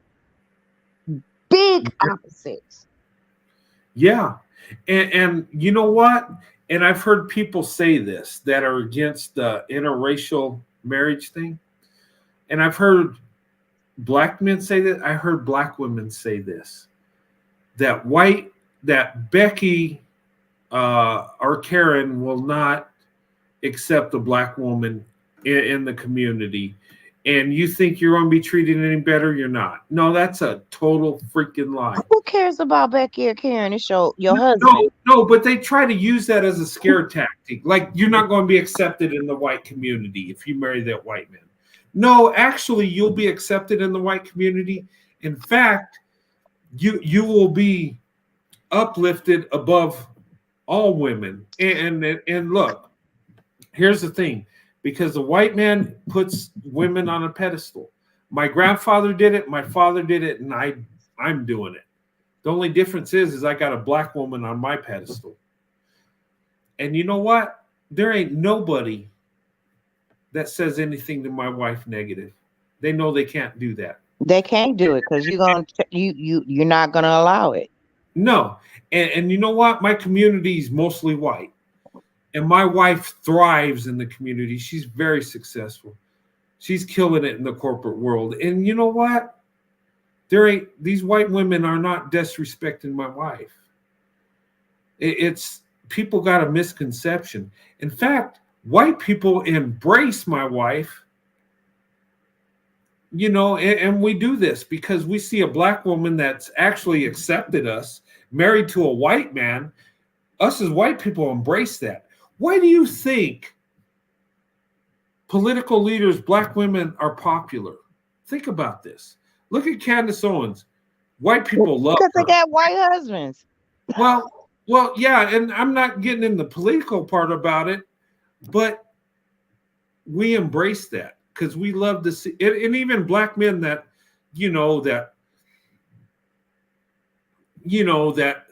will embrace our culture. We embrace that too. Yeah. We're not the society of the 1800s. Black women can thrive in the white community, and they do. And wherever black women go, they pretty much own it. They do. And you know what? Us as white people love them for it. We respect them. Even Becky does because she knows she'll get choke slammed if she don't. I'm not physically, but I you know. know what you mean. I understand what you mean. And you know what? That's what a lot of white women fear because they know black women have that power. But women, look, I think a lot of times women are smarter than us guys. They see what's really happening. And I think white women a lot of times are trying to kind of be like black women because they know they're going to have to compete with black women. Eventually, it's going to happen. It's already happening. It's happening now. And they know when we love black women, we love them with all our heart. They know once we go with the black woman, we're not coming back to Becky. We're not. It's not happening. Sorry. Even if our relationship is horrible, we're not doing it. Yeah. I'm serious. Now, there can be an exception to the rule. There's always an outlier, but 98% of us are not coming back. I'm just saying. Once we feel love of a black woman, we don't want no other love. And look, I've known people that have been in a failed relationship and they look for another black woman. The woman I was with before my wife, it was a toxic relationship. But you know what I did? I looked for another black woman after that ended. Thank God we didn't get married because that's another story. But you know what? Even with that bad experience, every other experience I had with a black woman was great. You know, and that just shows that there's always a bad apple in every group. Exactly. But you know what? We don't seek no one else. Once we love black women, that's it.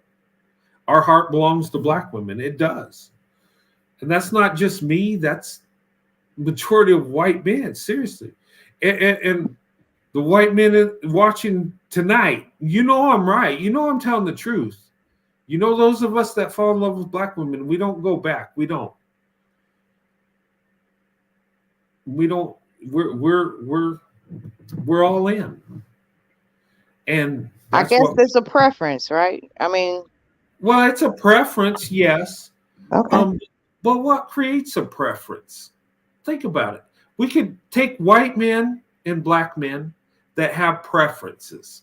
Okay. Everybody has a preference. Your desirability, could that create a preference? Maybe. I don't know. Well, there's multiple things that create that, right? And your preference might even be your own racial group. But what creates a preference? I'm going to tell you, for us as white men, this is what creates it. The black woman catches our eye. She's beautiful. She is. She's beautiful to look at. She's a pretty woman. That catches our eye. Our eye. Okay, there are a lot of beautiful women. That's not what gets us.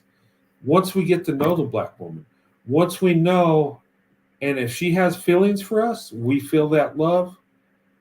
It's a love we haven't felt. And we cling to that. And black women that love you, they give you everything. We're not used to getting everything from Becky. Let's be honest. We're not. Yeah, there's ones that love us, but they don't give it all to us like black women do that love us.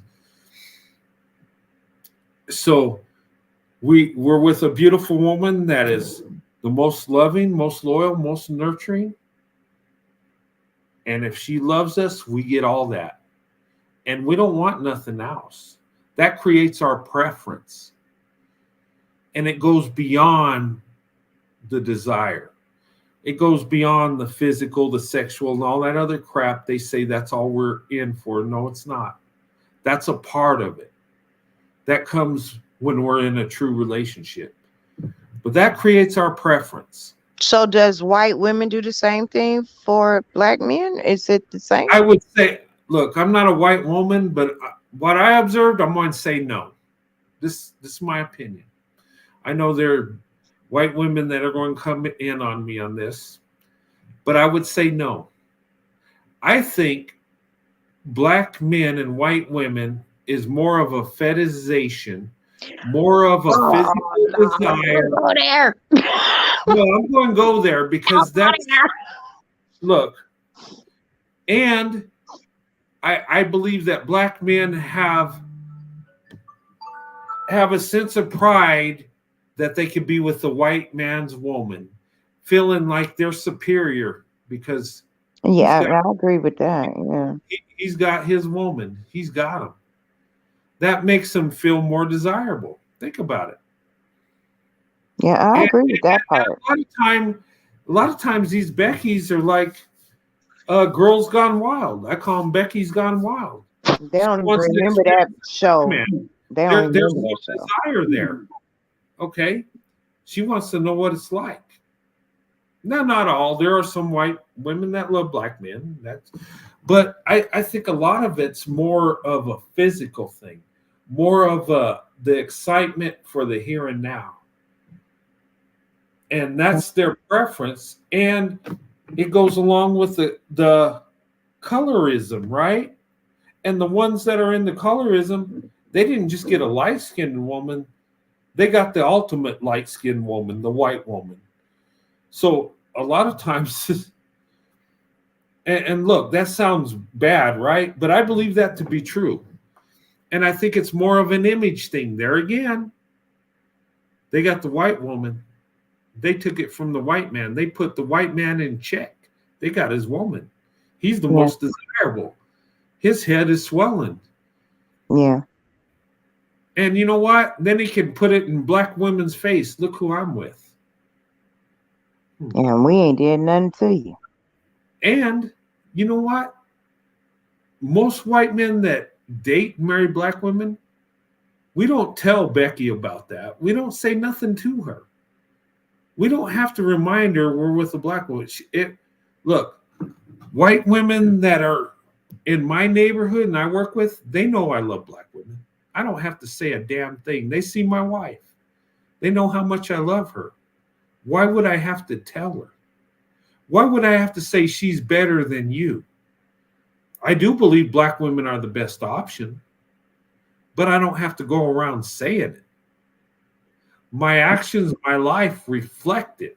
Exactly. They already know how I feel, and I don't have to say a damn thing. Exactly. But I think that's the difference. And tell me if I'm wrong. Now, I can't read minds, I know, but from my observation, I believe that to be true. You know? I think I agree with that. To a certain extent, I really do think they love each other. White women and black men. I think I think they want to be with those women. And I think the women want to be with those men. Not all, Yeah. but a lot. Well, yeah, I think so. I think there's love there. I think there's a lot of lust there. Just, I think there's a lot of fetishization. One thing about these beta kings, when they tell you you're a certain way, they're projecting onto you how they are. I agree with that. I don't think you should say why I'm with this woman. Just be with this woman or Yeah, man. yeah, but and that's not all. I'm not going to say, you know what, but if you look at the marriage rates, their marriages don't last. They're the biggest failure when it comes to marriage. They are. Black women, white men are the most successful. So who's really, really into each? Who really has the preference? And with us knowing these stats, I think we need to stop talking about whose marriages are lasting longer and just move on. Let them do what they do. They don't Yeah. need a heads up. They don't need a heads up. Well, I think we need to talk about it to put the truth out there, because a lot of black women think that white men are so evil and they're going to do so many god awful things to them that they won't even give give them a chance, even if So the they. marriage stats Uh, is what you think we need to be throwing out?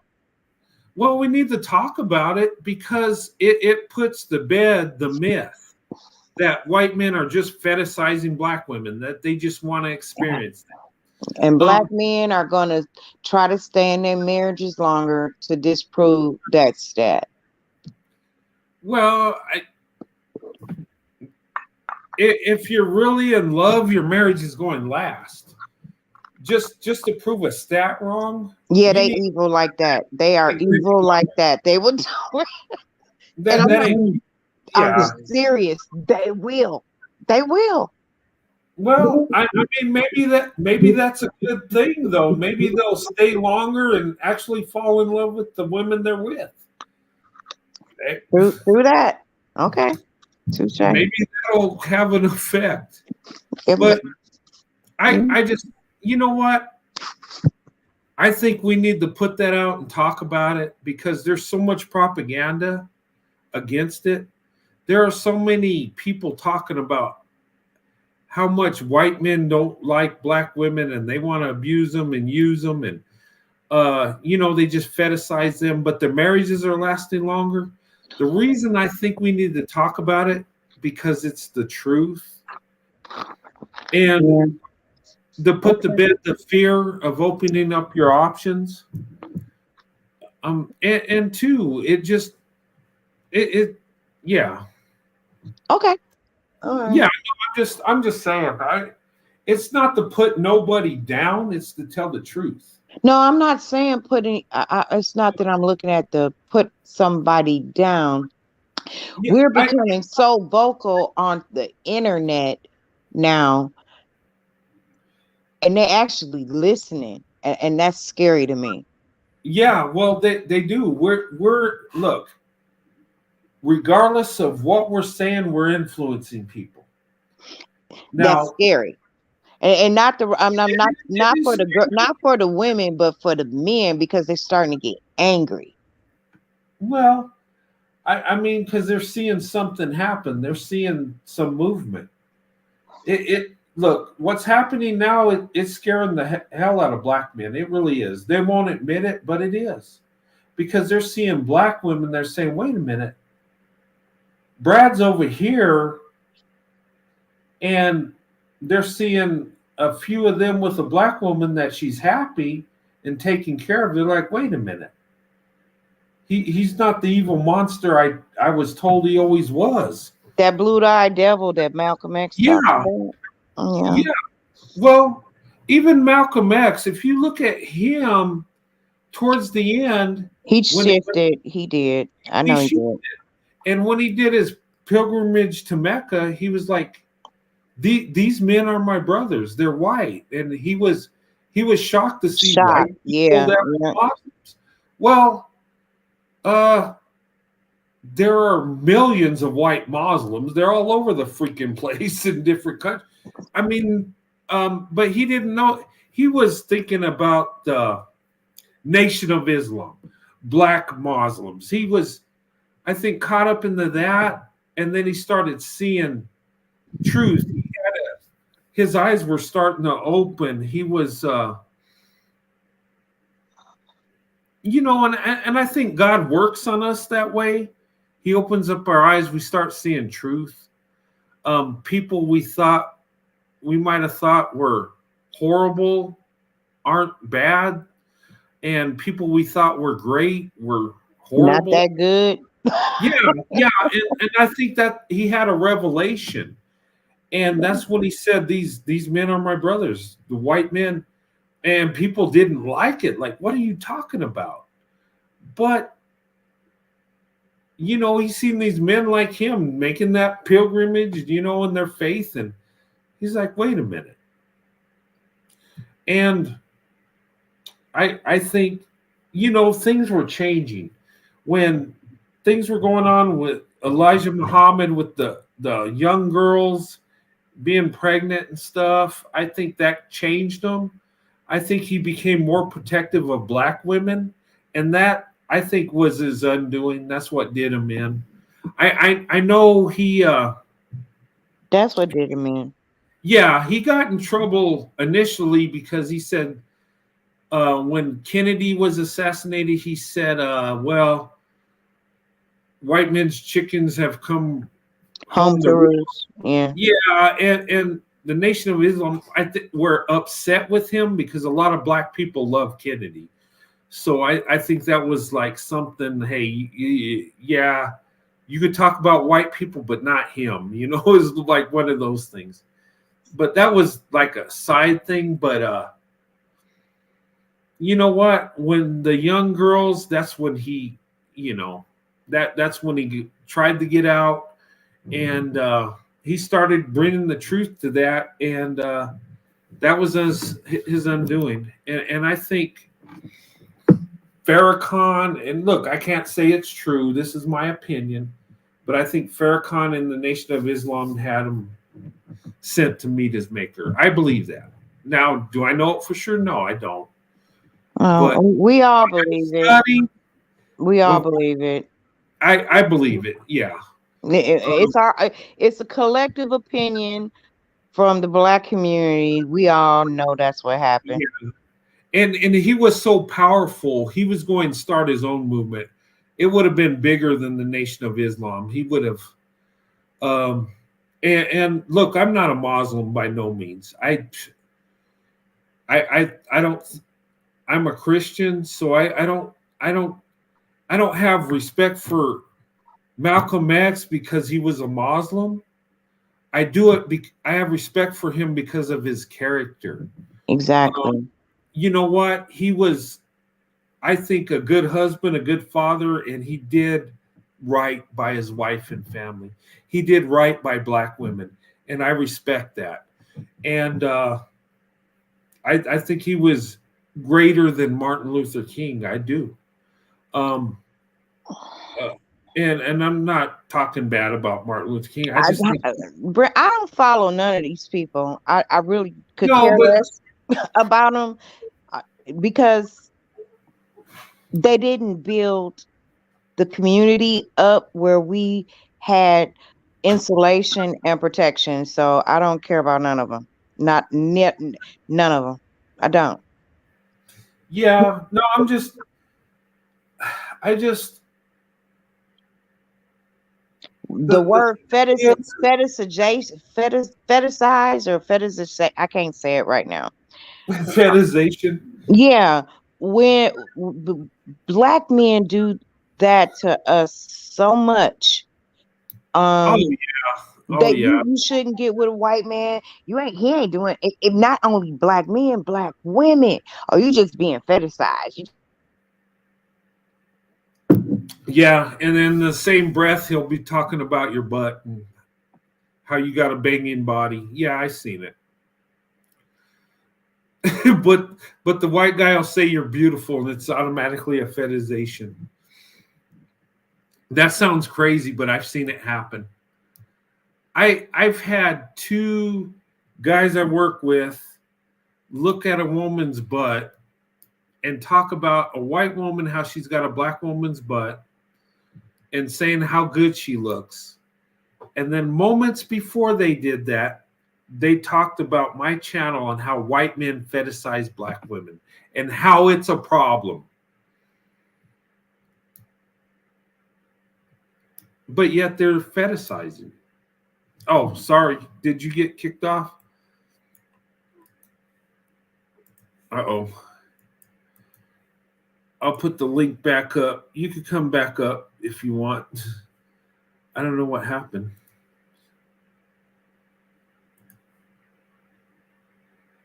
Yeah. But, you know, guys, I've seen it. I've seen the fetishization of black men and then complain about white men doing it. It's crazy. It's like you got to have a certain skin tone to fetishize, I guess. But yeah, they do the most fetishizing. You can't tell me they don't. Yeah, I wonder why we lost her. Okay. Well, I'm going to end this here pretty soon. But young lady, if you want to come back up, the link's up there. And guys, take a note. If you do come on and you get bumped off, sometimes it just happens. Okay, you can always come back on. So, but anyway, I'll wait a few minutes if you want to come back on. I'll give her a chance. I don't trust anything negative about MLK. Yeah.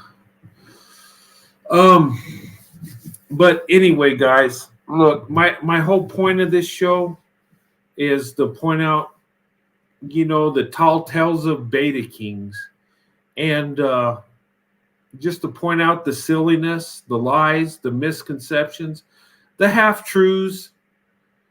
And we see it all the time.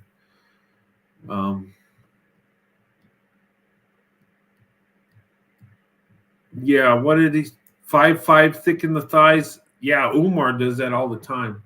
He was talking to some lady at some business by his school, and he was like, "Yeah, she's 5'5" thick in the thighs. She's fine." And I'm like, "Really?" He was like talking about her in a sexual way. It's like, wow. Most women would slap you if you did that, but I don't know. I guess when you're popular and got money, you can do things. But anyway, I might end this broadcast here soon. I'll give it a few minutes. I don't know why she dropped off. I wonder if her phone went dead or something. But if anybody wants to come up real quick before I shut down, there's still a little bit of time. I don't want to go beyond 4 hours. We're at 3 hours and 47 minutes. So if you guys want to come up, say a few words. Okay. Wow. All right. They do the most fetishization, yeah. I don't trust anything negative about MLK, FBI, CIA, trash Martin Luther King to spread lies and discredit him. Yeah. I just look, I don't want to trash him either. I think Malcolm X had more character. That's just my opinion. From what I've seen and the history I've studied.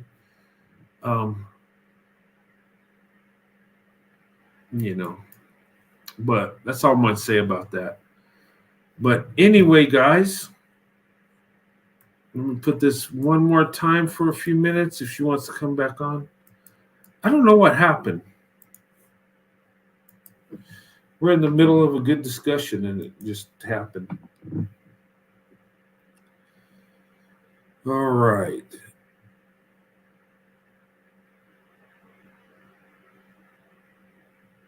Yeah, nothing here.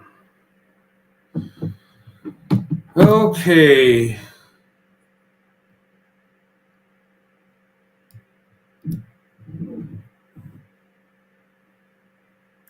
Martin Luther King cheated on his wife multiple times. I've heard that. Actually, from what I heard too, is he actually wanted to marry. He was engaged to a white woman before he married Coretta Scott King. That was a lunch lady. Yeah. But anyway, I mean, what he was doing was more important than his personal life. People needed civil rights. We needed to come together as a nation. We still do. So I think that's more important than what his personal life was. Coretta was beautiful. Yes, she was. I mean, very successful, very highly educated. Yeah. All right, Alexander, my brother, welcome to the show. How you doing, Brent? I'm doing all right, man. I just was doing a live on these you know, the tall tales of the Beta King, you know, all this crazy stuff. Um the well, we know Umar Johnson with the snow bunny crisis. That's what he blames the marriage rate on. But this guy talking about this character, I don't know if you heard about him. I even forgot his name, but supposedly 6,600 years, this guy was a scientist and used, I guess, animals to create the white race. They're saying he created white people. I was always under the, What? you know, I always thought it was God that created white people and black people and Chinese people. And yeah, I'll have to send you, I'll send you that link. I'll send you that TikTok that I did a thing on it. Yeah, yeah, yeah. Because now, now I'm really, I'm. I mean, sometimes I can't with black men. Sometimes I can't. Yeah, it was, he was trying to say, I guess they're saying that that was Jacob, but the other guy debunked it with the years he lived, and it's just mythology is what it is. They created this character, and you know what? That's what people do that want to project themselves superior to other groups. Is a lot of times they'll create mythical stories, or and some of it's so outrageous. It just, how can people believe this? 6,600 years there's a scientist that creates white people. It's just bizarre, but I'll send it to you. But I was hearing this stuff going around on TikTok and social media, and I was like, what is this? But you know, it makes the snow bunny crisis seem more credible when they're peddling this other craziness. But you know, Umar Johnson, he's trying to get the anti-bunny hopping bill passed through. So if he gets his way, Loving versus Virginia will be overturned, and black men will no longer be able to legally do any bunny hopping. But I don't know how he's going to pull that through when two Supreme Court justices are married interracially. Clarence Thomas has a white wife. Ketanji Brown Jackson has a white husband. Yeah, like they're going to give that up for Umar. But anyway, he wants it overturned, but it ain't going to happen. It's like I said, and black men are not giving up Becky. They're not. They fought through history, through the Supreme Court to get access to her. They're not giving that up. I'm just saying. So I don't know what Umar is even talking about or thinking about. Yeah, and I heard, and this is, you know, and I heard people talking about, you know, they, and the thing of it is that you know that they're not going to overturn, you know, Loving versus Virginia. That ain't going to happen. If they even attempted that, that would be one time where black men and white men come together as brothers and would just bring the smack down. And maybe that's a good idea. Maybe that's one way we could come together as a nation.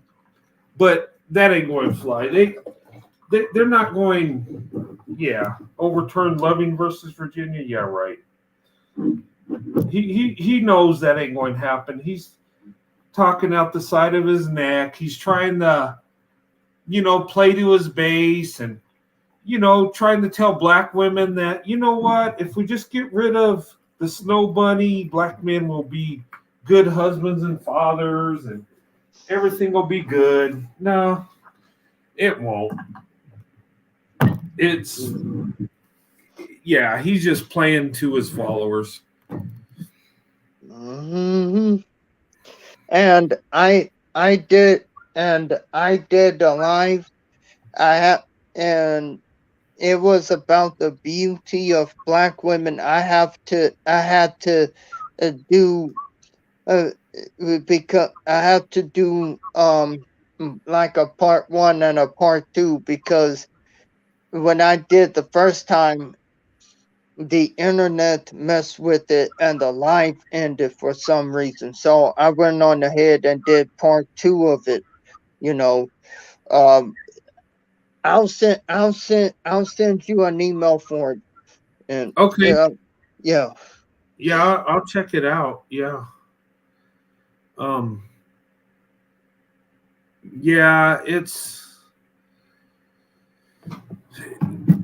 Yeah, no, this whole thing is crazy, but you know what? We need to see the beauty in black women. I've seen it my whole life, but it goes beyond the looks. It goes beyond her physical looks. It goes to the heart and soul. And that's where the beauty's at. It's in her heart, it's in her soul. That's what really radiates her beauty. Now the physical beauty she has, that's extra. That's like icing on the cake. I mean, it just, and you know what? Black women, I think, just need to, get the conditioning out and just see the value they have, the beauty they have. Black women are more valuable than they even know, a lot of them, really, seriously. They've been conditioned to uplift the black man for so much, they forgot about how beautiful they are. They forgot about themselves. A lot of times, black women put others above themselves. And I believe, in my humble opinion, that they sometimes miss out on how powerful they are, how beautiful they are, how much they have to offer. And when you put other people above yourself, you tend to do that. You don't focus on yourself that much anymore. It's about others, and that's what black women are. They always put others above themselves, and that's a blessing. That's a great quality, but it's time black women put themselves first. It's time we do for black women what they've done for us. I think that's what we need to do as a society. Mm-hmm. And especially black women, or black men owe that to black women, because black women have given black men unconditional love. Black women have marched for black men. Black women have, done it all for black men. Black women have taken the beat down for black men. They have. And it's time black women are first. It's time that men compete for black women. And the best man wins. The man that can protect, provide. That's what black women need to focus on. And us as men, we need to focus on black women. You know, we need to focus on protecting Black women. We need to focus on putting out the truth. Yes, indeed. Yes, indeed, we do. Um, and you know, uh, and like I said, I'm going to send you two those two lives that I did tonight. Okay. Um,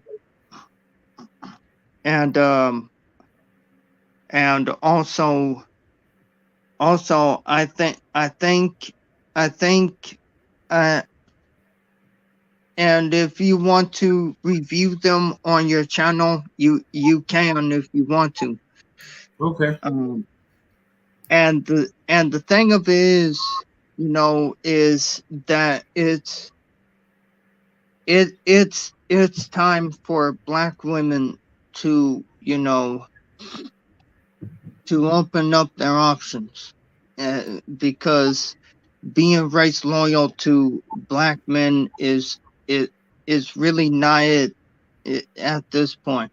And I said it in one of the lives, and I said in the second one that being a Black male worshiper is not it. What I mean by that is being a Black male worshiper is not cool. Yeah. Yeah, it's not. And no man should be worshipped.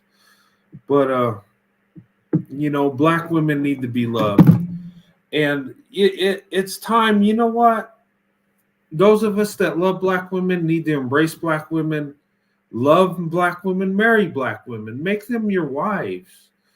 And you know what? Put them on that pedestal. And what I mean is make them the most important woman on earth. Because if she's your wife, she's going to be that. And tell her you love her. Tell her she's beautiful. I think a lot of times Black women, I think, just want to be loved. They just want a man that just loves them and tells them that she's beautiful, tells her that how valuable she is, and how much he loves her. Um, and so many times we don't hear that. We're hearing more white men express how much they love Black women than Black men do. I never really hear Black men saying they love Black women. The closest thing I get to is my Black queens, but I don't know, it's like there's no substance. Not like, she's beautiful, her spirit is, Black women have achieved this, and how nurturing and loving she is, and I embrace her because she's so beautiful and the love she has to give. And we don't hear that except from white men that date Black women. Seriously. I haven't heard a Black man express his love for Black women, but I guess it makes sense because that would be simping, right? That would be a weakness. Showing you love Black women, yeah, that's just a simp, right? That's just, I think that's a problem in itself. Degrading a man that expresses his love for Black women. That's a beautiful thing. Black women, you know what? I could do a show tonight, Alexander. I could do a 3-hour show and just talk about how much I love Black women, how beautiful they are. I could talk about their personality, what's in their heart, how loving and nurturing they are. I could talk about their accomplishments when it comes to education, entrepreneurship, when I could talk about how I see them in the corporate world, how I see them in church, the most spiritual woman. I can go on, and it's easy. It flows. Not just because I have love for black women, not because the black woman owns my heart, but because it's the freaking truth. I'm just, and I can't for the life of me understand why black women's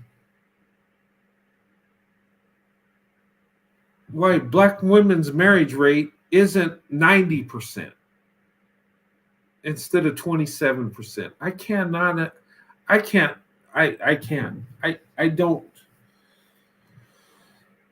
I don't know. Either people are just really dumb or they just don't think they have access to black women. I don't know. And then black men, they really are blind and dumb because they got the most beautiful, most loving, most loyal woman on earth, and they can't seem to marry her. I'm just like, good God, step aside. Let somebody do it that wants to, that loves her. Shoot. I just, and you know what? It pisses me off because it's not right. It's just, I don't know. People just don't see what I do, I guess. I know you do, Alexander. I know you're a good man. You see the beauty in black women. I know that. But the black community doesn't. And what the hell's wrong with them? 27%? Really? It should be 100%. At least be in the 70s. I haven't seen a group of women show more love to a group of men than black women. Black women have shown more love to black men than any group of women have shown to their men in any racial or ethnic group ever. Black women have shown more love to black men than any woman has shown love to any group of men. They have marched for black men. They have uplifted black men. They have fallen on the sword for black men. They have tried to do better when they're already doing the best. And yet, black women are still loyal.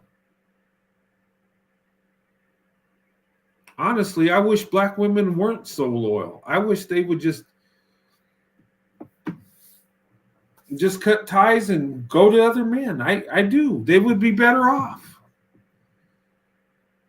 And I know I'm going to get hate for that one, but when only 27% of the black community can marry black women, something's wrong. And it's not that black women need to do better or be more submissive or do what. Look, you can't be submissive to a beta king. You can't.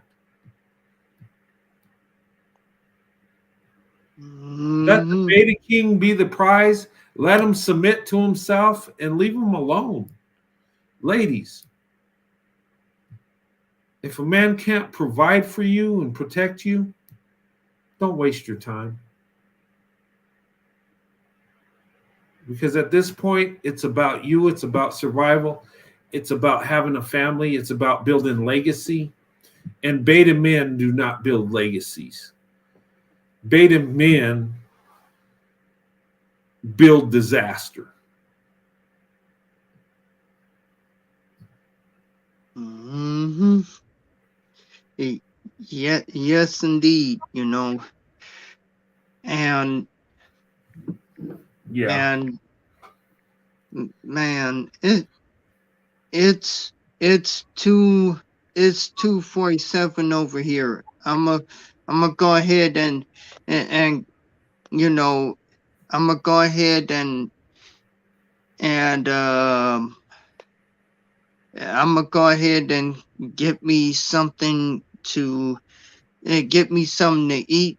And Brent, I sent you 2 emails of the lives that I did. Okay. And I'm hoping to see you on open panel night, and I'm thinking about even having it on Friday or Saturday. I'll let you know What? on Vincent's panel. Okay, what time? Do you know?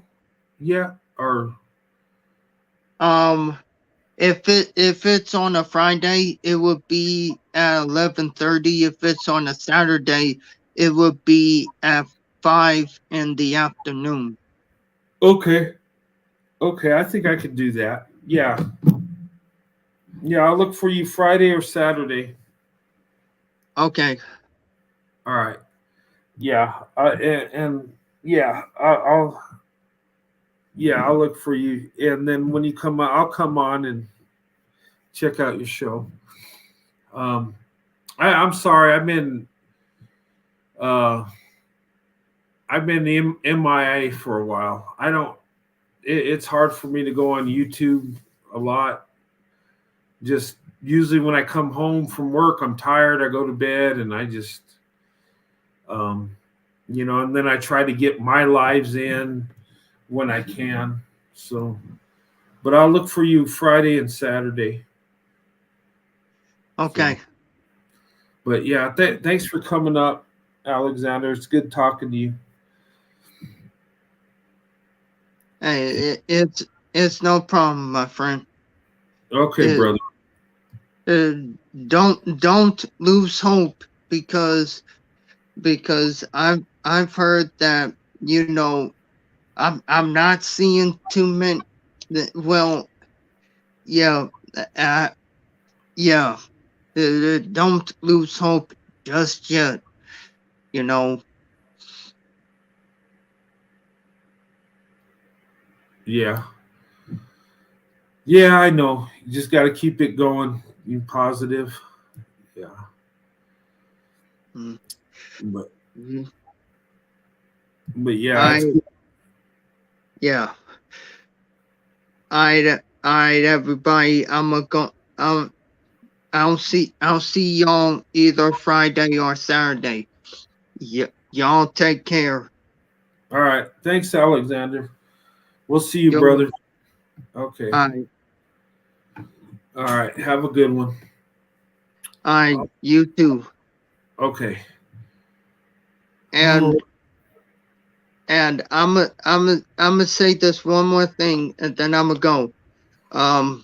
For and everybody in the chat that missed out on the live, you're free to watch the replay if y'all want to.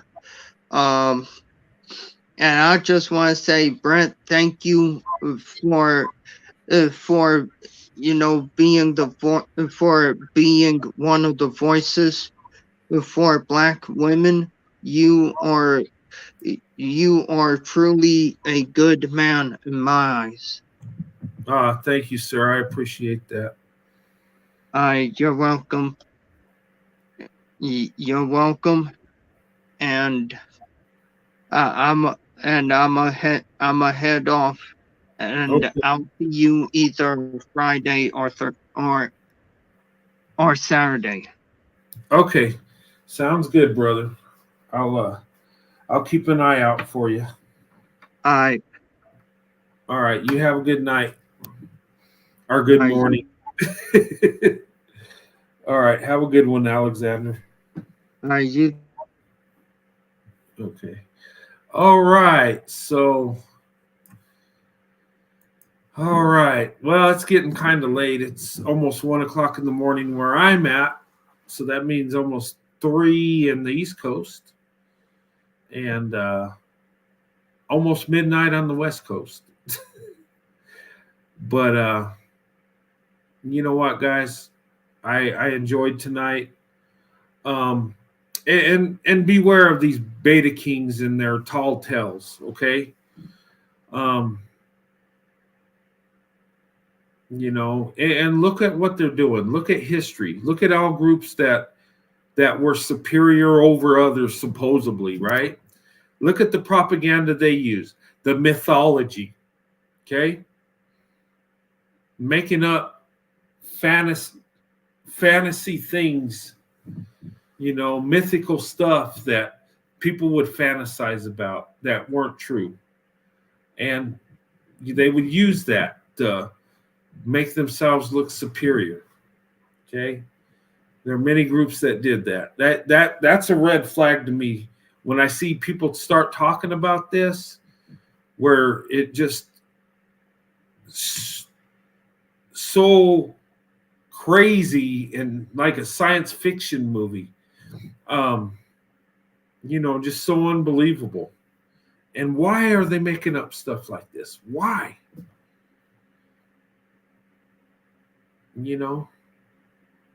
But just beware. Look at the red flags and look at what's really going on, ladies, gentlemen. And I would say to black women, keep your head up. Know your value, know your worth. Okay? Do not date down or marry down for a man, ladies. If that man isn't equal to you or has more than you, leave him alone. Okay? You want a man that can provide for you. And I'm talking whether you're wealthy or not. Okay?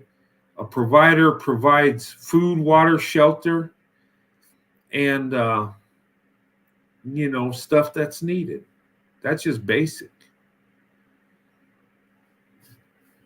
That's what a provider does. Now, a provider means he provides extra too, not just the basics. But there's beta kings out here that don't provide nothing. That 50-50 turns into 70-30, turns into 90-10. Before you know it, you're taking care of your beta king while he plays Xbox, while you work 2 jobs. And I know that sounds extreme, but that's really happening in today's world, unfortunately. But anyway, ladies, make men compete for you. Do not compete for men. Do not worship men. We're not gods. We're men. The man you're with, you love him. You support him. You do not worship him. People are not to worship other people. Okay? But ladies, keep your head up. You know you are the best option. You know you're the most successful. You're the most beautiful. You are. No woman can stand up to you when it comes to beauty, when it comes to intelligence, when it comes to love, loyalty. You have that. Now save that for that good man that loves you. Save it for the one that deserves the blessing to be with you. Okay? But anyway, I'm going to go ahead and close up tonight. I had a good time tonight. I love you guys. It's always good talking to you. Ladies, you are beautiful. Ladies, you are powerful. And you know what? If you could take a white boy at 5 years old and he gives you his heart from that time till eternity, that just tells you that your love, your beauty comes straight from God. And don't waste it on a beta king. Save it for a good man. Okay? But anyway, have a good night. God bless you and your families. And I'll see you guys this weekend. I'm going to do a live Saturday night. I'll have to schedule it around Alexander's when he does his. I don't want to conflict with it. But I'll be going on Saturday night. I have a show I want to do, and I got some ideas. I don't know where I'm going to go with it, but I got some ideas, stuff I want to talk about. And, but we'll get that bridge when we cross it.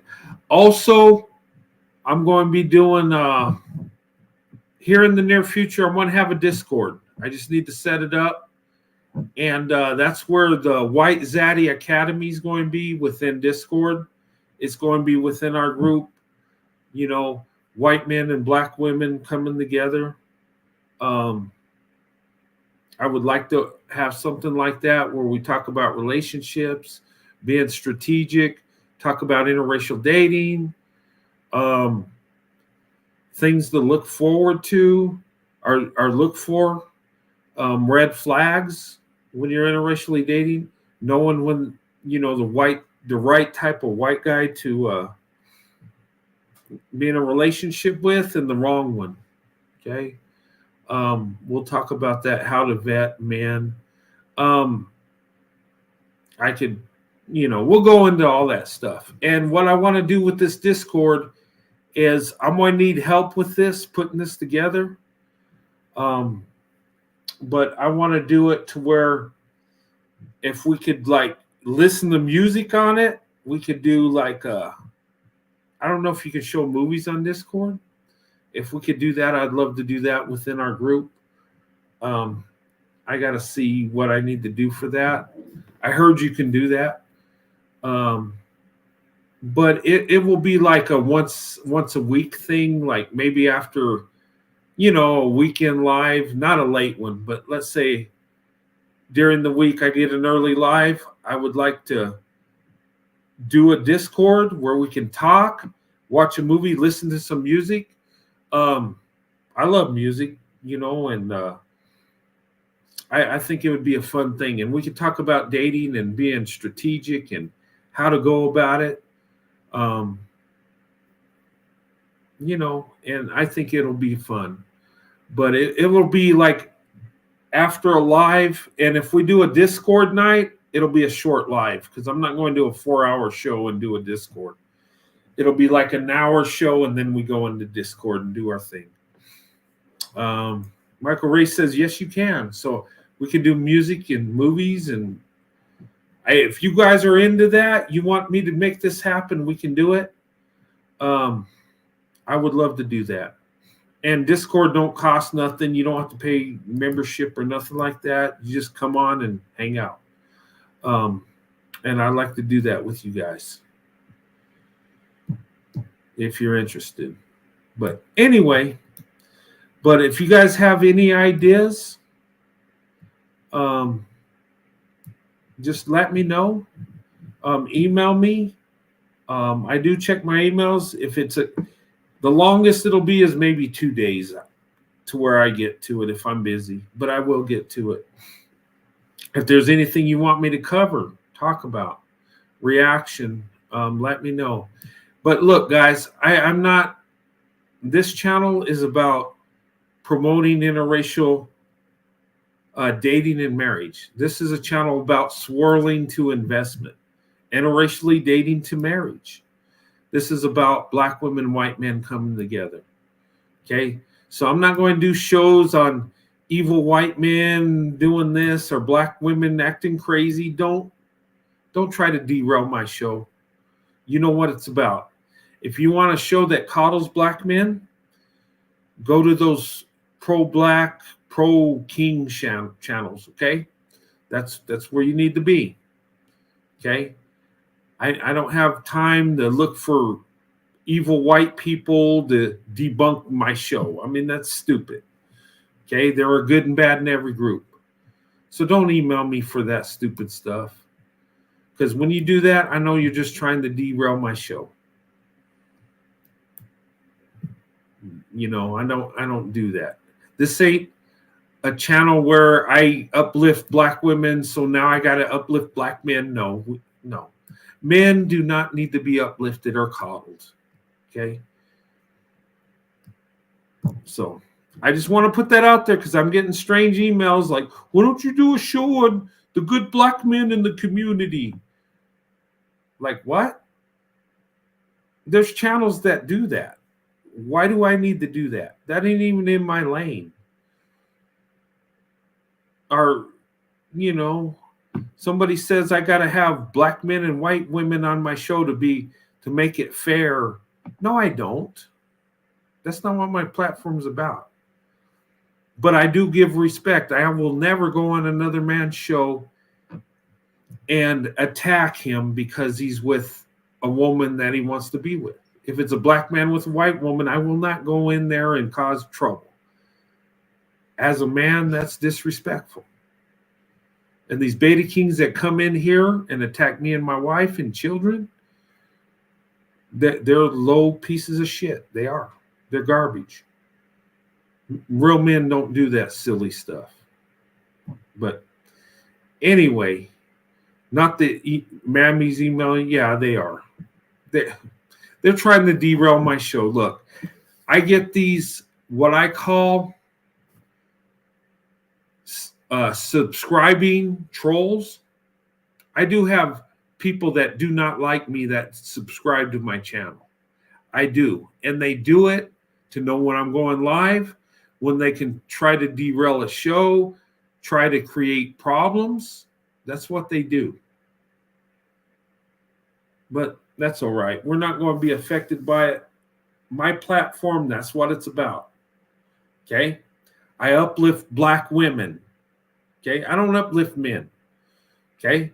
I promote black women with white men because statistically, black women with white men have a better opportunity for marriage, love, and family. And that's going by total statistics. Okay? So, anyway, I'm not going to cater to no man. I'm not going to coddle no man, whether they be black or white. I interact with white men that think like I do, that love black women, that want to uplift black women, that are on the same mission. That's what this is about. Okay? But anyway, I just thought I'd put it out there because I get strange emails. I got people that want me to talk about the evil that white men are doing to black women. Okay? If I start doing that stuff, then I'm sending a message that black women don't need to be with white men, and I'm not going to do that. Okay? There are evil ones, ladies. Always vet. Always be cautious of any man. Okay? But anyway, I'm going to have to close down. Thank you guys so much. Have a good night. God bless you and your families. And I'll see you guys Saturday. Like I said, if I got to see when Alexander goes on so I don't cut into his show if he does it Saturday. If he does it Friday, that's great. Then it won't be a problem. But I'll put the times up when I get closer to it. But I will have a Saturday night live. Okay? I haven't had one in a while, but I'm going to do it this week. So, because sometimes people can't watch these late shows on the weekday because they got to work, they got school.